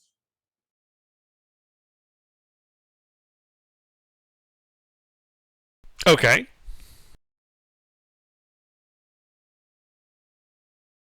Am I confident I could, with this knowledge, use this device then to do so? No. But that's what it's intended to do. Correct. That's what's intended to do. Okay. You know, I don't know if I should just say that you don't feel confident that you could try. I mean, you think you could probably try. I just don't know if I'd say that you be able to be assured about any results.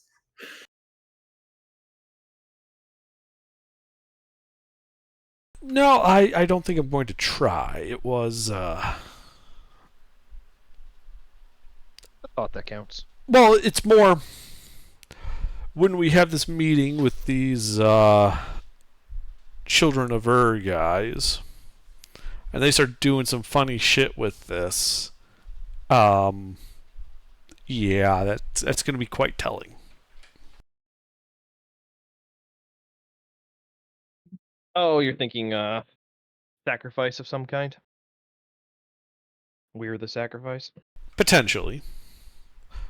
Or it's just going to be, the I Cthulhu Fhthagan.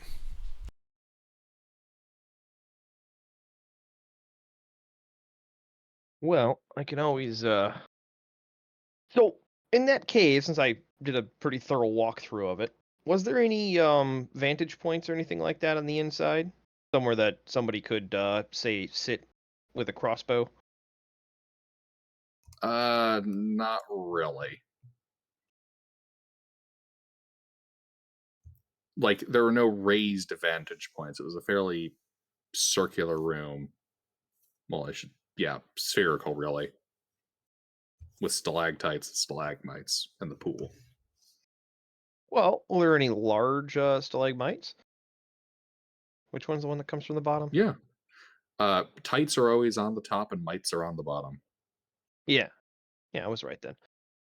Was there any large stalagmites that I could potentially break the top off of? Yes. There are 2 big stalagmites. All right. Well, how much time do we got, Intervent? How much time do we got, Gilbert? For midnight? About 6 hours. Or 5 at this point. We got like 5 hours. All right. Guess 2 of the big guys come with me, and we make me a perch. Then you guys all come in as planned. So, I'm just going to point this out. You want to go in there, break off the top of a stalagmite, the one that's on the ground, Yes. so that you can sit on top of the perch. Yes. Just large enough for me to lay down on. I don't even need my legs up there.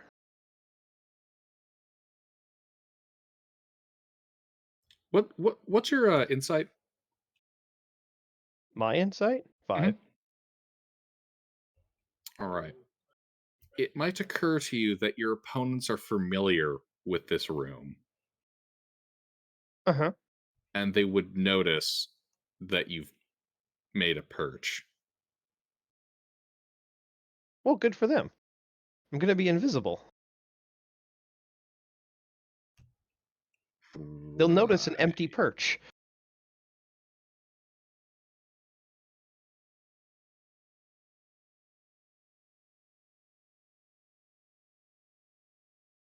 Okay.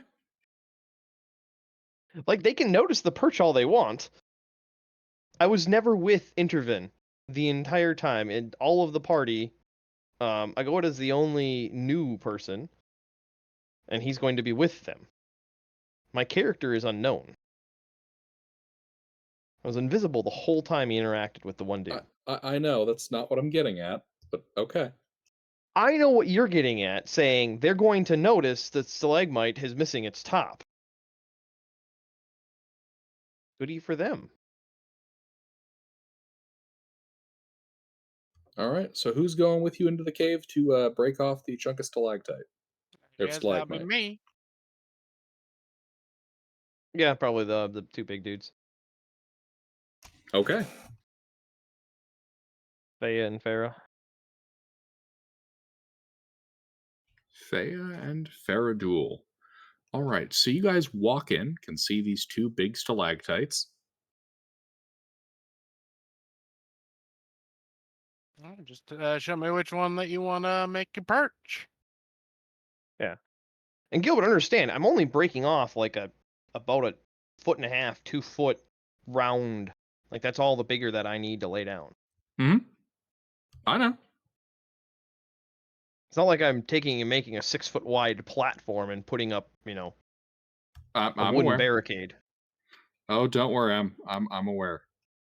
Yeah, so you guys walk into the room, start discussing which one you're going to hit. As the stalagmites grow giant eyeballs and mouths and tentacles and begin attacking. Roll an ish. What?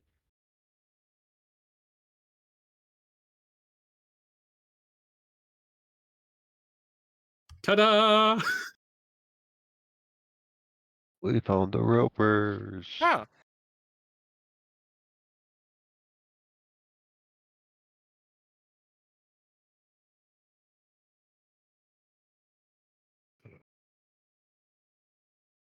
All right.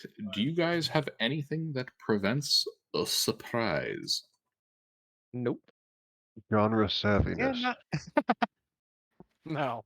Genre savviness doesn't work like that. Otherwise, frankly, none of us would ever be surprised ever. Say everybody else in the boat would still hear us. Would we? Yeah. You guys Oh, would be able okay. to hear. The cave would echo out.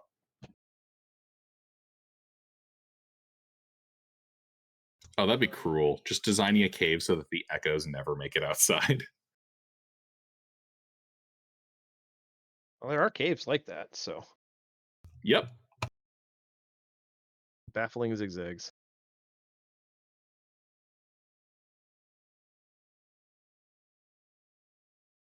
Yeah, so amusingly, Ruffles, when you went off to scout this on your own, the invisibility is why you didn't have this happen when you were solo. Yeah, I figured. Yeah. Yeah, even though I was doing stuff, I was still invisible, so they didn't pay any mind to the random noises they were hearing. Plus, I rolled a 26 on my stealth for the Oh entrance. yeah, So they didn't see or hear anything. yeah, spent a good 20 minutes in there copying down all the runes off the dais, and all right, I'm done in here. And then I walk out, and they're like, "Wait, what was that?" Hey Larry, did you see a floating paper? Well, the paper All would be right. invisible. I know it's a joke. Rourke, anything to prevent surprise? Nope. Fair duel, anything to prevent surprise? Nah. I g- uh, I got 22. I gotta. Okay, someone didn't include you in the inish. I go to it's 14. No, Whoa, Fea. got a 22. Oh shit. Fea, do you have something that helps with surprise? Negative. Okay. Fair duel. Yeah. Anything to help you with surprise? Like I said, nope. All right, I gotta. Nope. All right, these guys. Oh boy. Let's see. Tentacles. Let's see here. Bum bum ba-dum ba-dum bum ba-da-bum. Okay. So we'll go 2 and 2 on people. You know, we'll just go down the line here. Well, Here we go. Rourke. Does a 16 hit you? you said down the line. I'm at the bottom. But no, that doesn't hit me. I was mostly looking at the initial line, but Ah. yeah. Ironically enough, the three of us that are in there go first, so that's handy. Rourke, 16. No. Not even close. How about a 19? Okay, that one does. Okay. You are now grappled and restrained, providing disadvantage on strength checks and strength saving throws. And the roper pulls you in.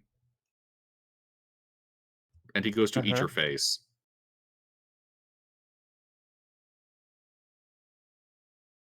Oh no, it's gonna eat your face. Just barely. Is the name of your character? I gotta. Well, he said I got a cold, and I was like, oh, that's an interesting character 19 name. points of piercing damage.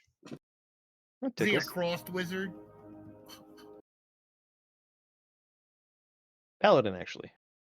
All right, these next two attacks are going out at Faradul. I don't know. Does a 20 and an 18 hit you? Oh, you betcha. You're also grappled and restrained. Damn. Alrighty. And let's see here.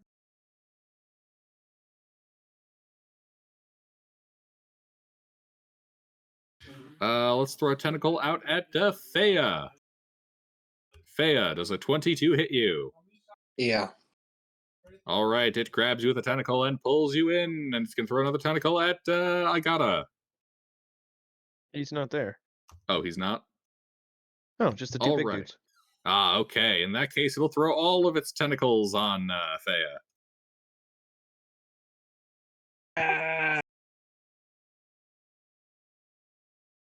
A natural 20 hits you. Hey, guess what? The natural 20 hits an enemy. Redirect. He grappled his buddy. It goes to grab you with a tentacle, then grabs its buddy. That's funny. It is very confused by this. It then releases its buddy. Alrighty, it then reels you in and goes to eat your face.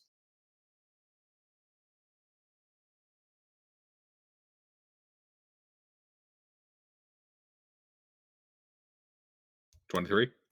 Yeah, that hits. A spicy 22 points of your face is now inside of this thing's mouth. Piercing damage. Alrighty, that's the Ropers. Varric, do you have anything that prevents...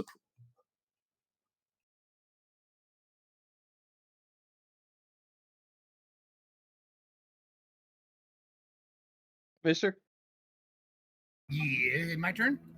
Surprise? Yes, do you have anything that prevents surprise? Let me see if he has the alert feat. The doctor does not have. The priest does not have the alert feat. So surprise will work on him.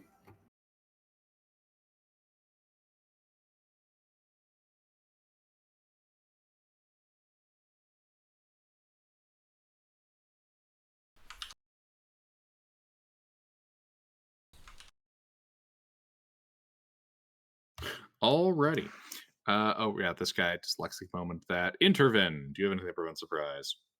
Nope. Rurik, your head is inside this thing's mouth.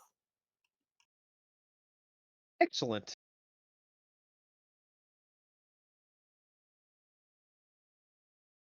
All right. Huh. Well, so are these things fleshy or are they rock? I'm not genre savvy, so I don't actually know what these are. Yes, they are distinctly made out of meat. Meat that happens to look very rock-like. They have bad calluses. In that case, I'd like to pull out the coral snake venom and dump it in its mouth. Since I'm right there, it should be relatively easy to put it inside of its mouth and dump it, right?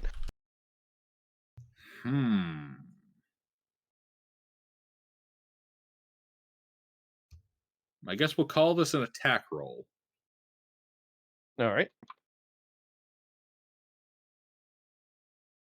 Any inclusions on me or just a flat roll? You are restrained. Okay, then I would like to aim the poison vial. Alrighty.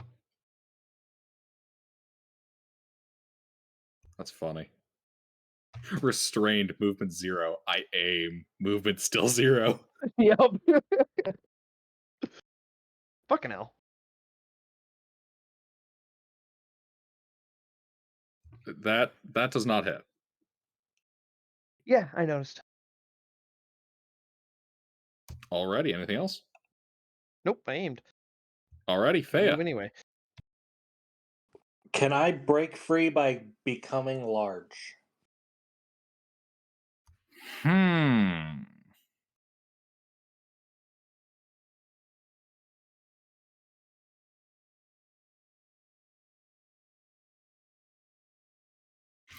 Underdark? Yeah. Was it the shrinking or enlarging that we've usually had that? We've usually said that if they change the size category, it will break grapples. Okay.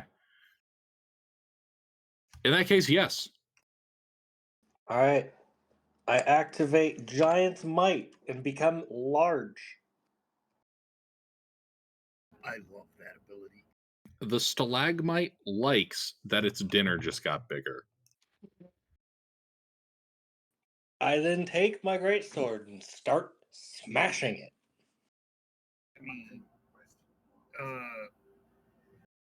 I mean, typically you cut with a greatsword rather than bash, but I okay. don't think you can Each do their all own. that at once in one. I don't think you can do that because Rage requires a bonus action and Giant's Might requires a bonus action. He never Yeah, raged. no. Oh, he didn't rage? Okay.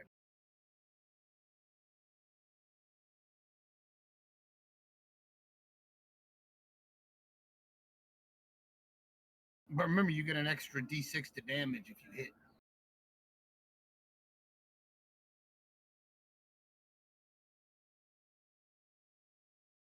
But don't worry about it. What? Might I suggest rolling exclamation RR? The natural 20 hits. And that does double the damage. Yep. I activate Fire Rune with the Nat 20. Nice. Ah, I With see. Extra D8 of fire or 6 at fire damage. I believe it also has to make a strength save versus burning chains. Yes. Yes.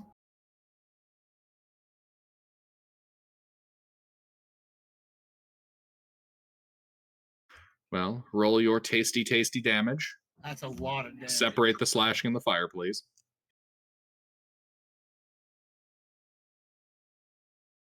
And the additional strength damage. Will that fall under slashing? Oh, it would? Okay. Yeah. You just do more slashing damage with a slashing weapon.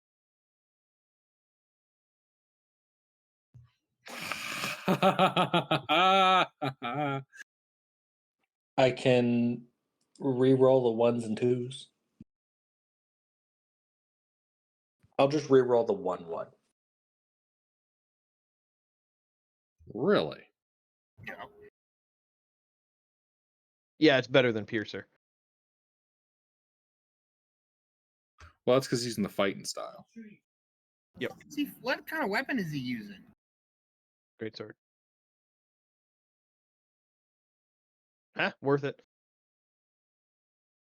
Also, it now has a grievous wound that causes it to have disadvantage on all attack rolls until the start of my next turn.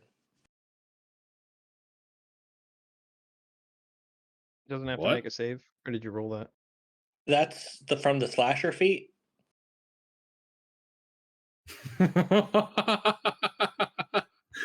Oh shit! I cut this fucker in half. Nice. He cut off half of its tentacles in that swing. It has to grow them back. It'll take 6 seconds. Actually, cutting off its tentacles is one of the things. Okay, let's see here. Boop ba doo boo. That's a lot of damage. Save. And you said it has disadvantage on attack rolls. Yes. Just one or all? All attack rolls until the start of my next turn.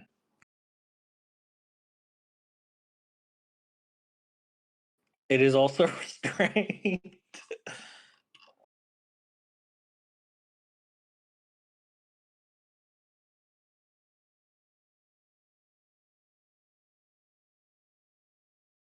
So, am I adjacent to the other guy?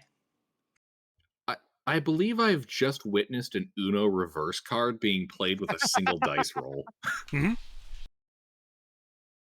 I'm not restrained. You are. Also, fuck ton of damage coming your way. Like, god damn. Okay, I'm sorry. I got so excited there, my brain flatlined. Can you repeat your question, Thea? So, is he bloodied yet? No, but he is pretty damn injured. Well, let's not end this just yet. Let's action surge it. Oh, cool. It gets worse for them. And then he nat 20s again. Well, it's restrained now. And he net 20s again. Oh my god. Oh man, this Roper's not having a good day. That's 2 hits. Roll them separate, please.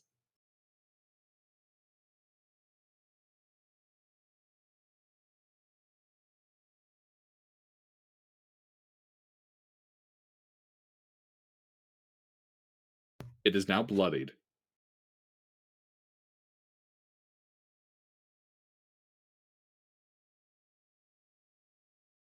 Also, I'll re-roll.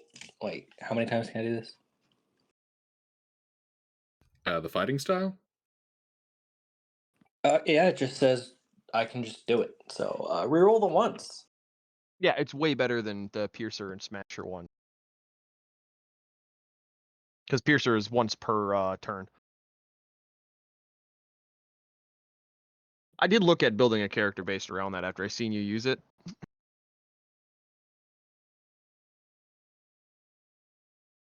So it's 15 and 28 instead of 11 and 27.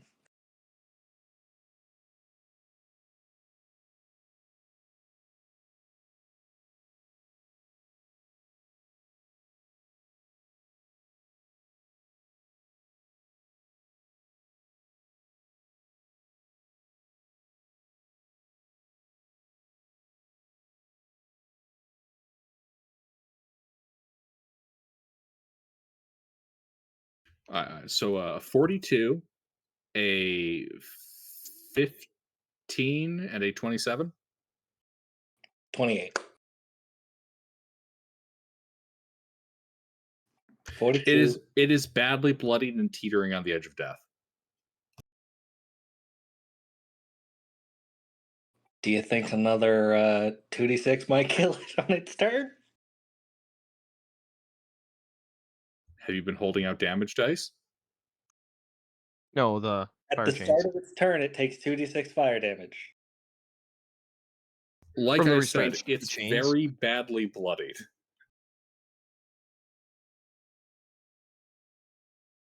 You may make any assumptions about damage dice that you'd like to make. Well, anyway, that's about all I can do. Okie dokie. Yeah, that's about all you could do. Yeah, just absolutely annihilate a creature with a 93 hit points to 20 armor class in 6 seconds. Thing's fucked. Faraduel. Well, I would like to rage. And then I would like to do a strength check to get out of this grappling thing. So it's where. All right, let's see here. The grapple, turn strength. Okay, so let's see here. Here's my question. Yes. Are you trying to pull your way and force yourself out of the tentacle, or are you going to try to cut its tentacle off? I'm gonna try to pull myself out because I don't really have a good cutting implement.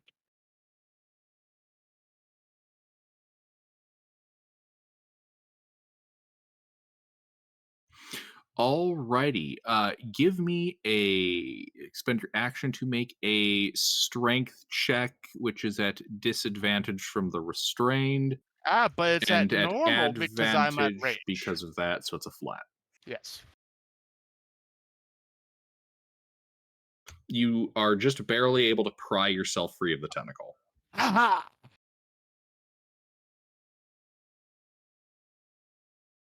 And then do I still get one attack? And you just spent your action. Damn. All right. Well, at least I'm not gonna get eaten.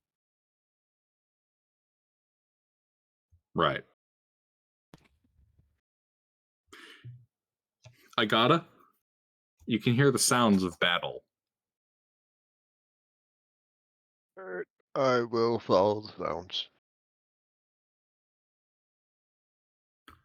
All right, you Oh. charge 30 feet. 35, if it matters. 35 feet, getting you into the cave. You can see the big, mean monsters. One of which has been nearly completely annihilated by Fea and is restrained by burning chains. And this is also on fire. And then there's the other one, which is not injured at all and is menacing Rurik and Faraduel. How far are they? 20 feet either direction. Alright. I will shoot the one that's almost dead with my bow. Okay.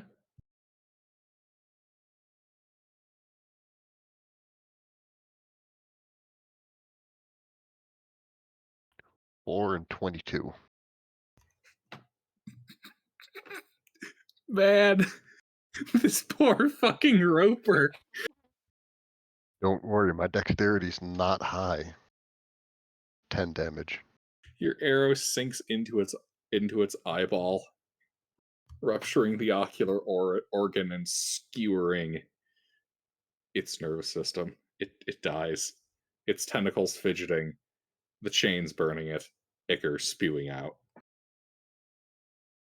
Ew. Nice. And that was just one attack because you had advantage, right? Did I have advantage? Yes. Restrained. Oh, I missed that part. Alright, I'll shoot the other one then. This one's not restrained? Flat. Question mark. What? No. Correct. Yeah, this is a flat one. 17 to hit. That is deflected off of its skin. Ah. Alright. Bonus action. Nothing very useful. That's my turn. Alrighty. DM2. It continues to die and be dead. Varric.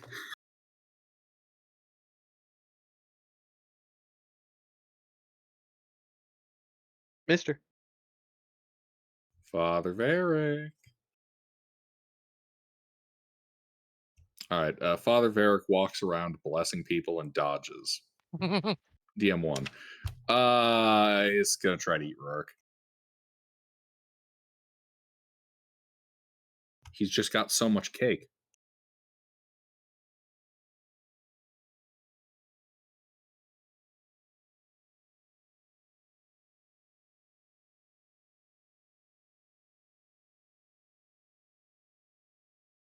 What the fuck?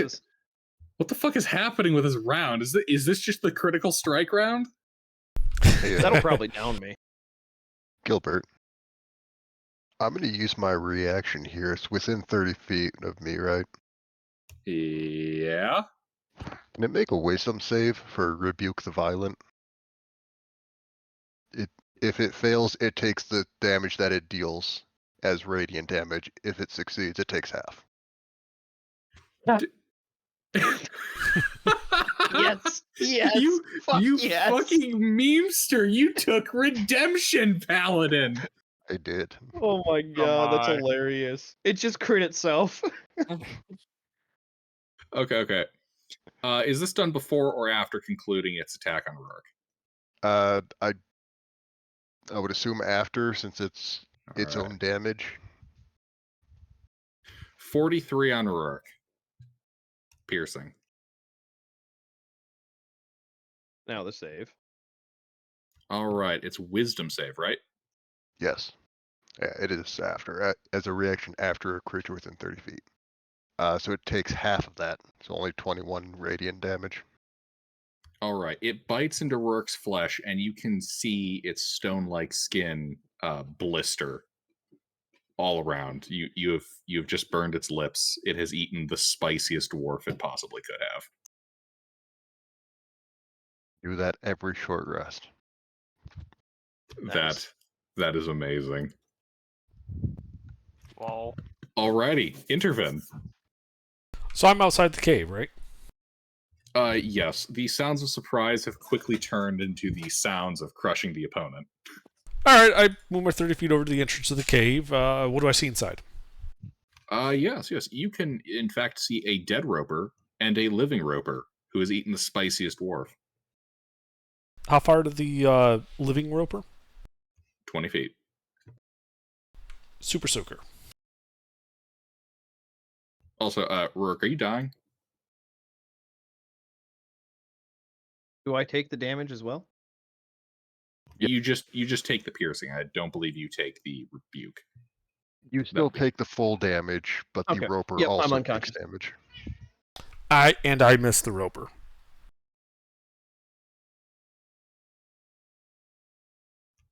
Roll a d2.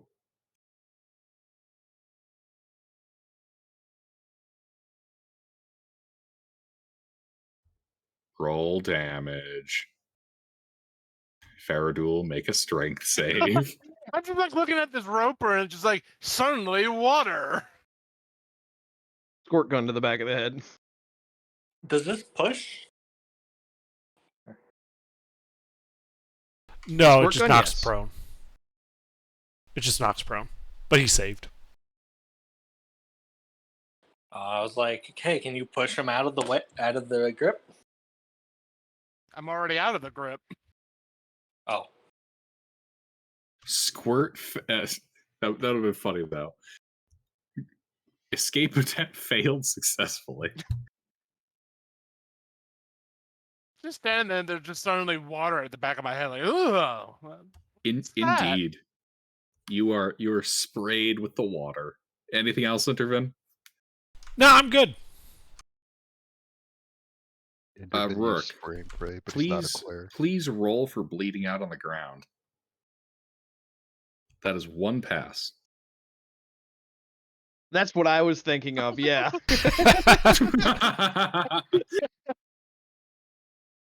The horny thoughts one. Yep. Alrighty, Thea.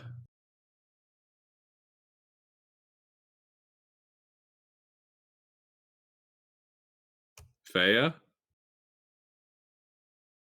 Mr. Goliath, come save me. Thomas? Oh, there he is. I move up and I start smashing and slashing. /chop that meat.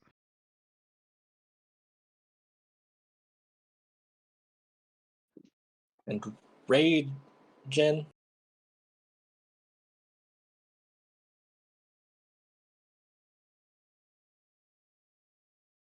Raging, but not recklesslying? I don't have that. You're only level 1 barbarian? Yeah, I just took it for pretty much just rage and Gross. unarmored defense. Sad banana barian. That's one hit.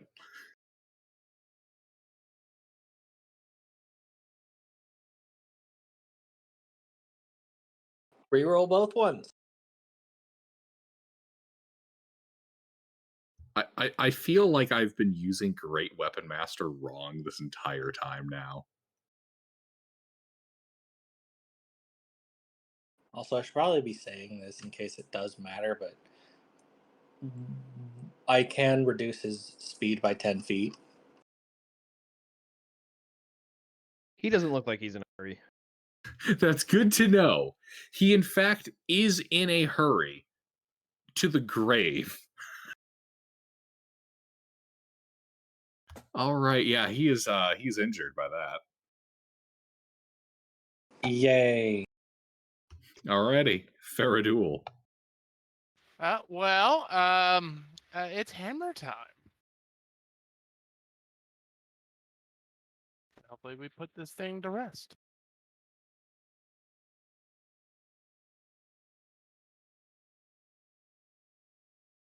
I do believe that's just one hit.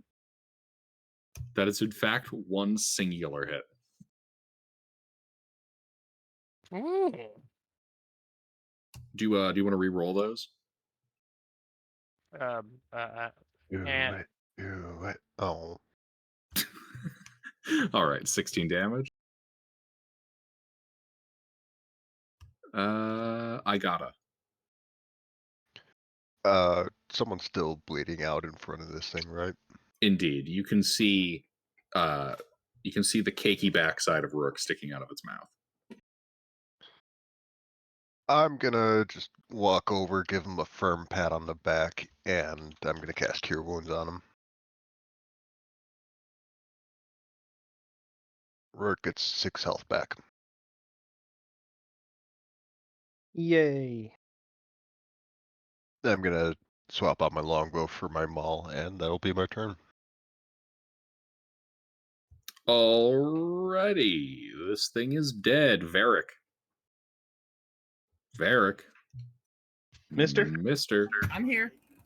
Could definitely All use right. you. Okay, You're- I'm going in you're the at the cave, canoe. I guess. What do All I right. see? Move forward Medic. 30 feet. You see a dead roper and a living roper. Rourke is in its mouth. He's not dying anymore, but he's not looking great. Okay. Let me see here. What do I want to do? Okay. Preferably get me out of this thing's mouth. I don't have any spells that'll get you out of its mouth. But what I can do is let me see how to do this.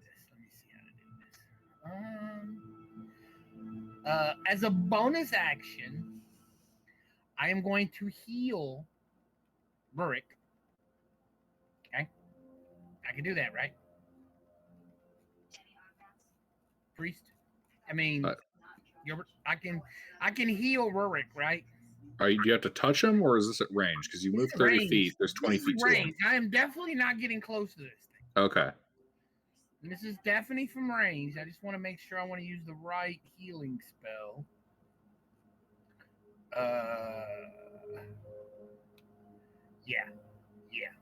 Yeah. I am going to wait. Who else is hurt? Is anybody else hurt? Pretty much just me. Okay. Then I'm gonna Only the heal. barbarians have been healed. All right, I'm gonna heal Rorik.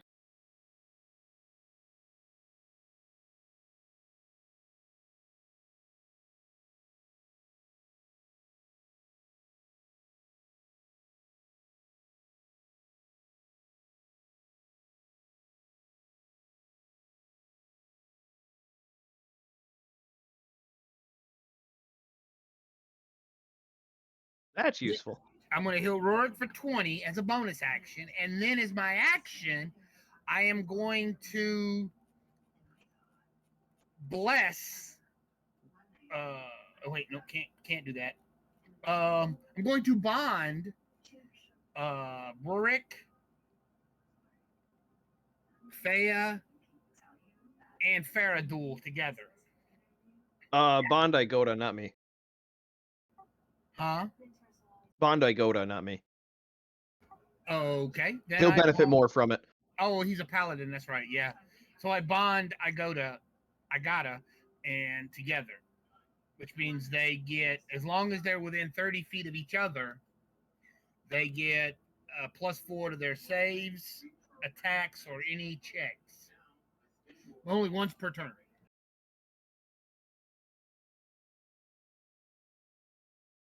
And that's it.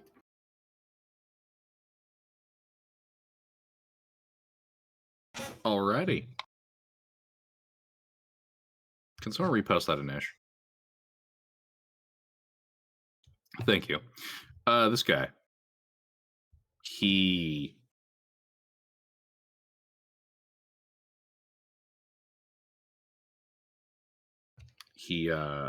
goes to eat Rurik again. Miss. And then he lashes out with his other 3 tentacles trying to grab other people.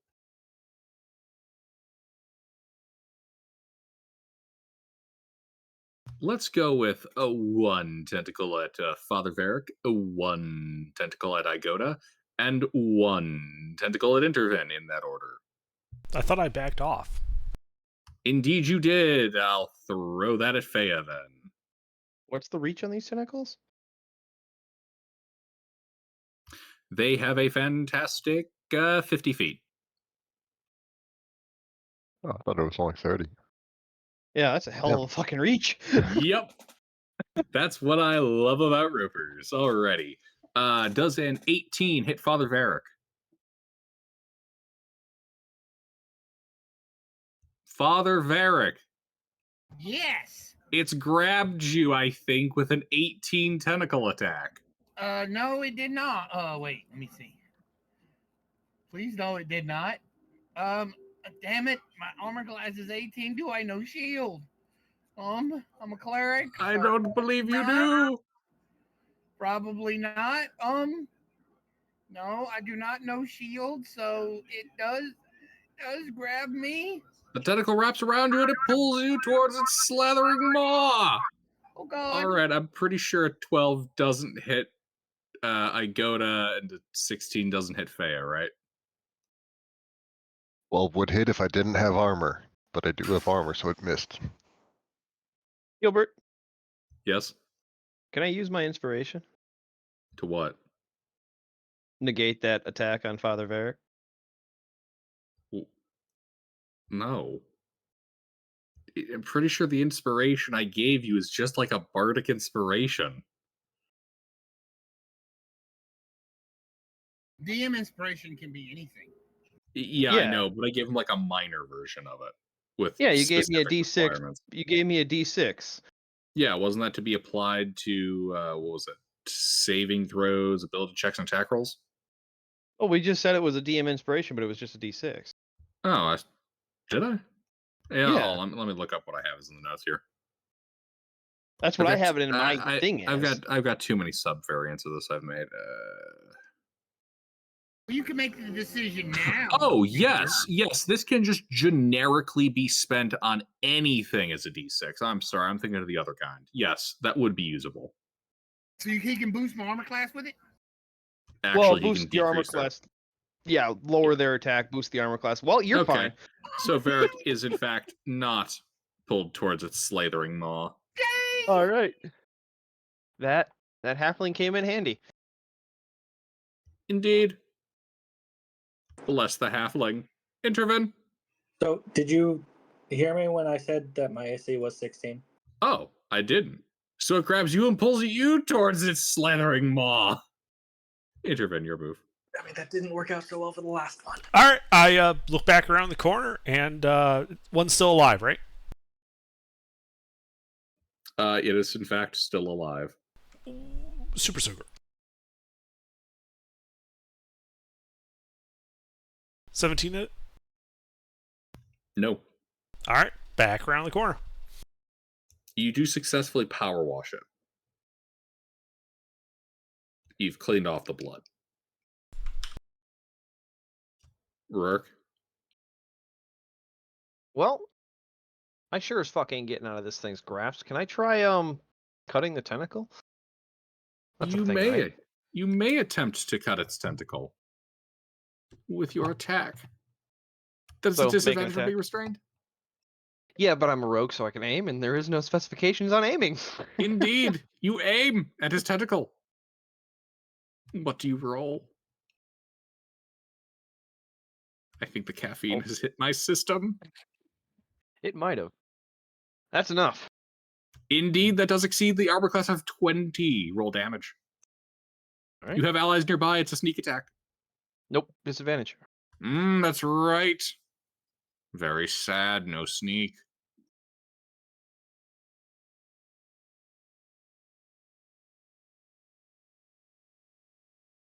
I literally can't do any more damage.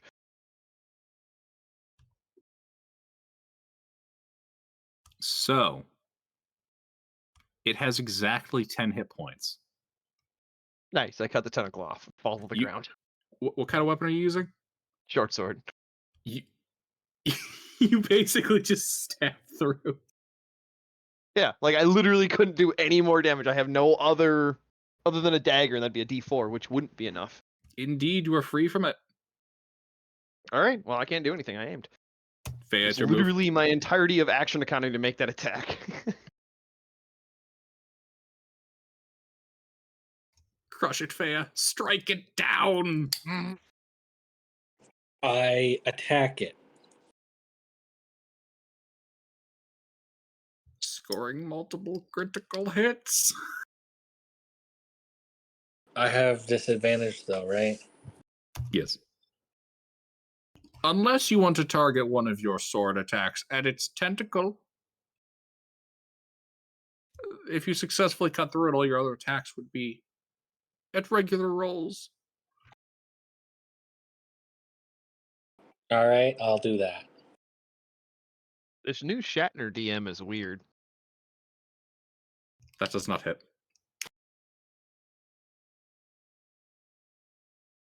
Weird in a good way, though. That also does not hit.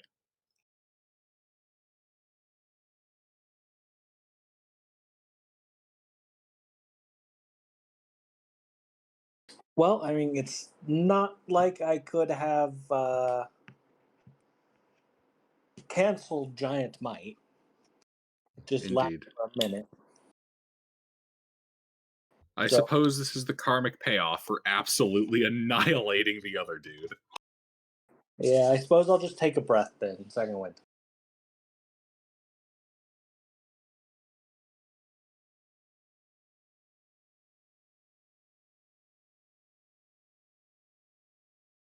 I don't think Great Weapon Master will let you re-roll that too. I think I can. Just Nah, I don't think so. Alrighty. Faradul. It's hammer time. Don't tell me you picked a hammer just to say that. No, I was given the hammer, but Yeah, he used since to have I've- an axe. I picked a Oh, hammer that's just true. to say that. Looks like one hit again. Indeed, one hit. Wait, hold on a second. But Wasn't your ass linked? yes, Where is your D4? that's Oh, still yeah. not going to do anything. Bea gets that. They all I mean, do. that ain't going to help. It ain't going to. I know 16 ain't going to hit. Factually incorrect. All right.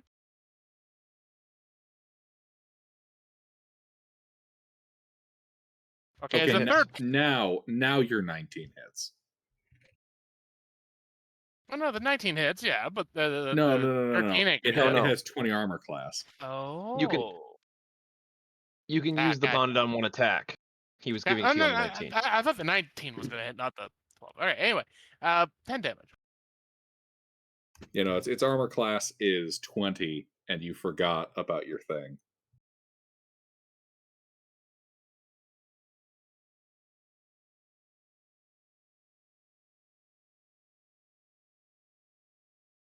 Indeed, that is damage. It is now bloodied. Igoda. So is anyone still restrained by this thing?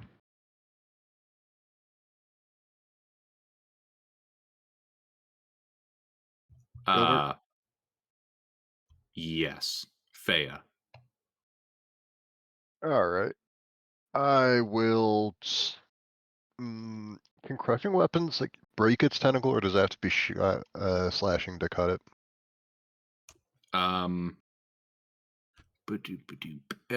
It simply says the number of hit points it possesses and immunity to poison and psychic. All right. I'll make my first attack to break the tentacle then. And Yeah. what is my to hit? 7. Does a 13 hit the tentacle? A 13 does not hit the tentacle. All right. Round 2 then. It just jump ropes around as you hit it on the backswing. All right. And damage for this thing is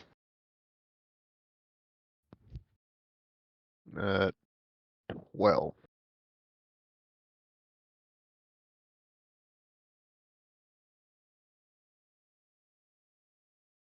And that will, I think that's my turn. Yeah, that's it for me.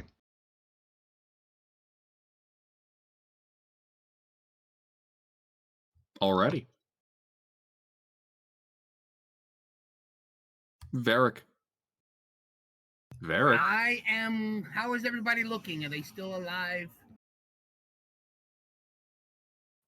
Actually, do the tentacles count as a separate creature?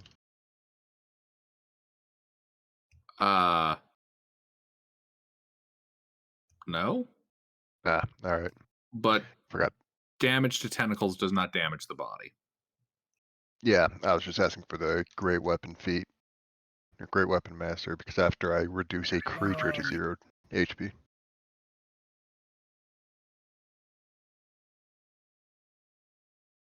Yeah, makes sense. That's not a separate creature.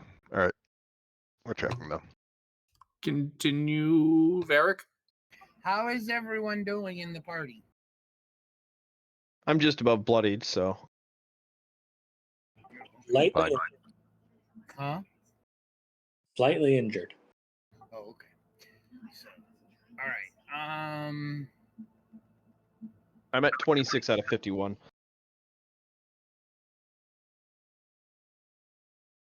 Okay, then.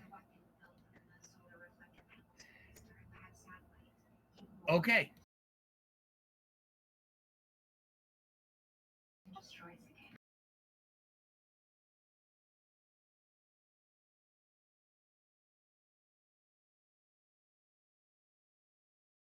You heal for 28 points.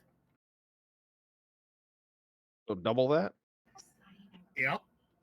All right, full health. Thank you. I'm gonna move outside because that hurt. Oh, for the record, Gilbert, I cast life transference. Ah. I So take 48 necrotic damage and one creature I see heals twice that much in hit points. Indeed. The you don't get to die before I do spell. A classic. Well, Indeed. I'm a priest, so I heal people. So yeah.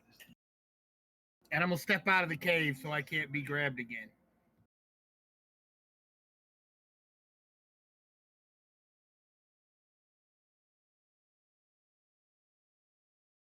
And I'm done.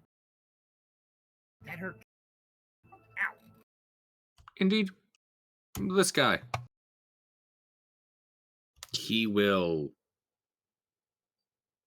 lash out with his tendrils at Faradul, Oh no. Igoda, and we'll do Faradul, Fea, Igoda.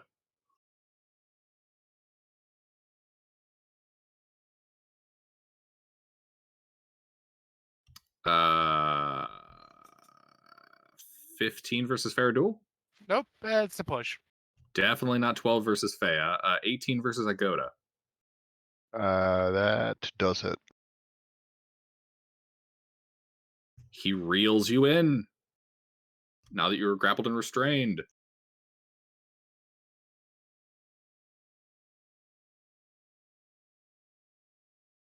And goes to eat your head. Nom, nom, nom. 18. That still hits. 29 points of piercing damage. That hurt. Indeed. I do believe the turn is now Intervin. Well, I'll look around the corner. It's still there, right? It is. Is it still chewing on a party member? It is. Tasha's hideous laughter. It has to make a wisdom saving throw.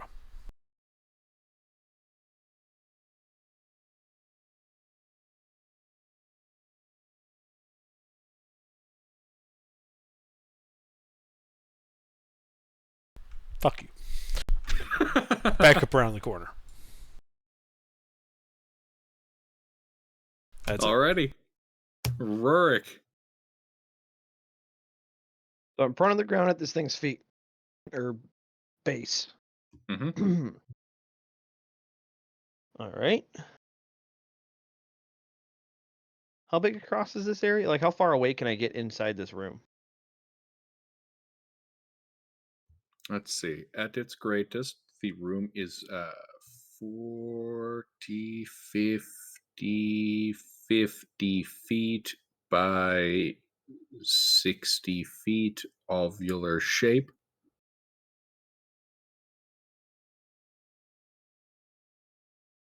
Basically, the only place this thing can't get is at the very far end of the room by the altar.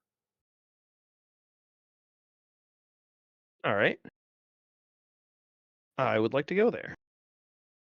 All right, you go running out of there. Bonus action disengage. Action dash. Alrighty, you make it there. You're at the altar. That's it. Fea. Wham! Slash. And I don't have disadvantage this time, so that's good.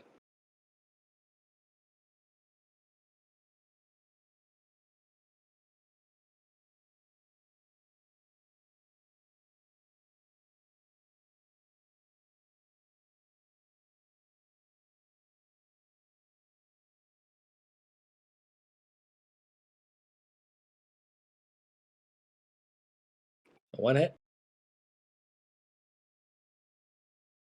Roll damage. I can reroll the one. Do so.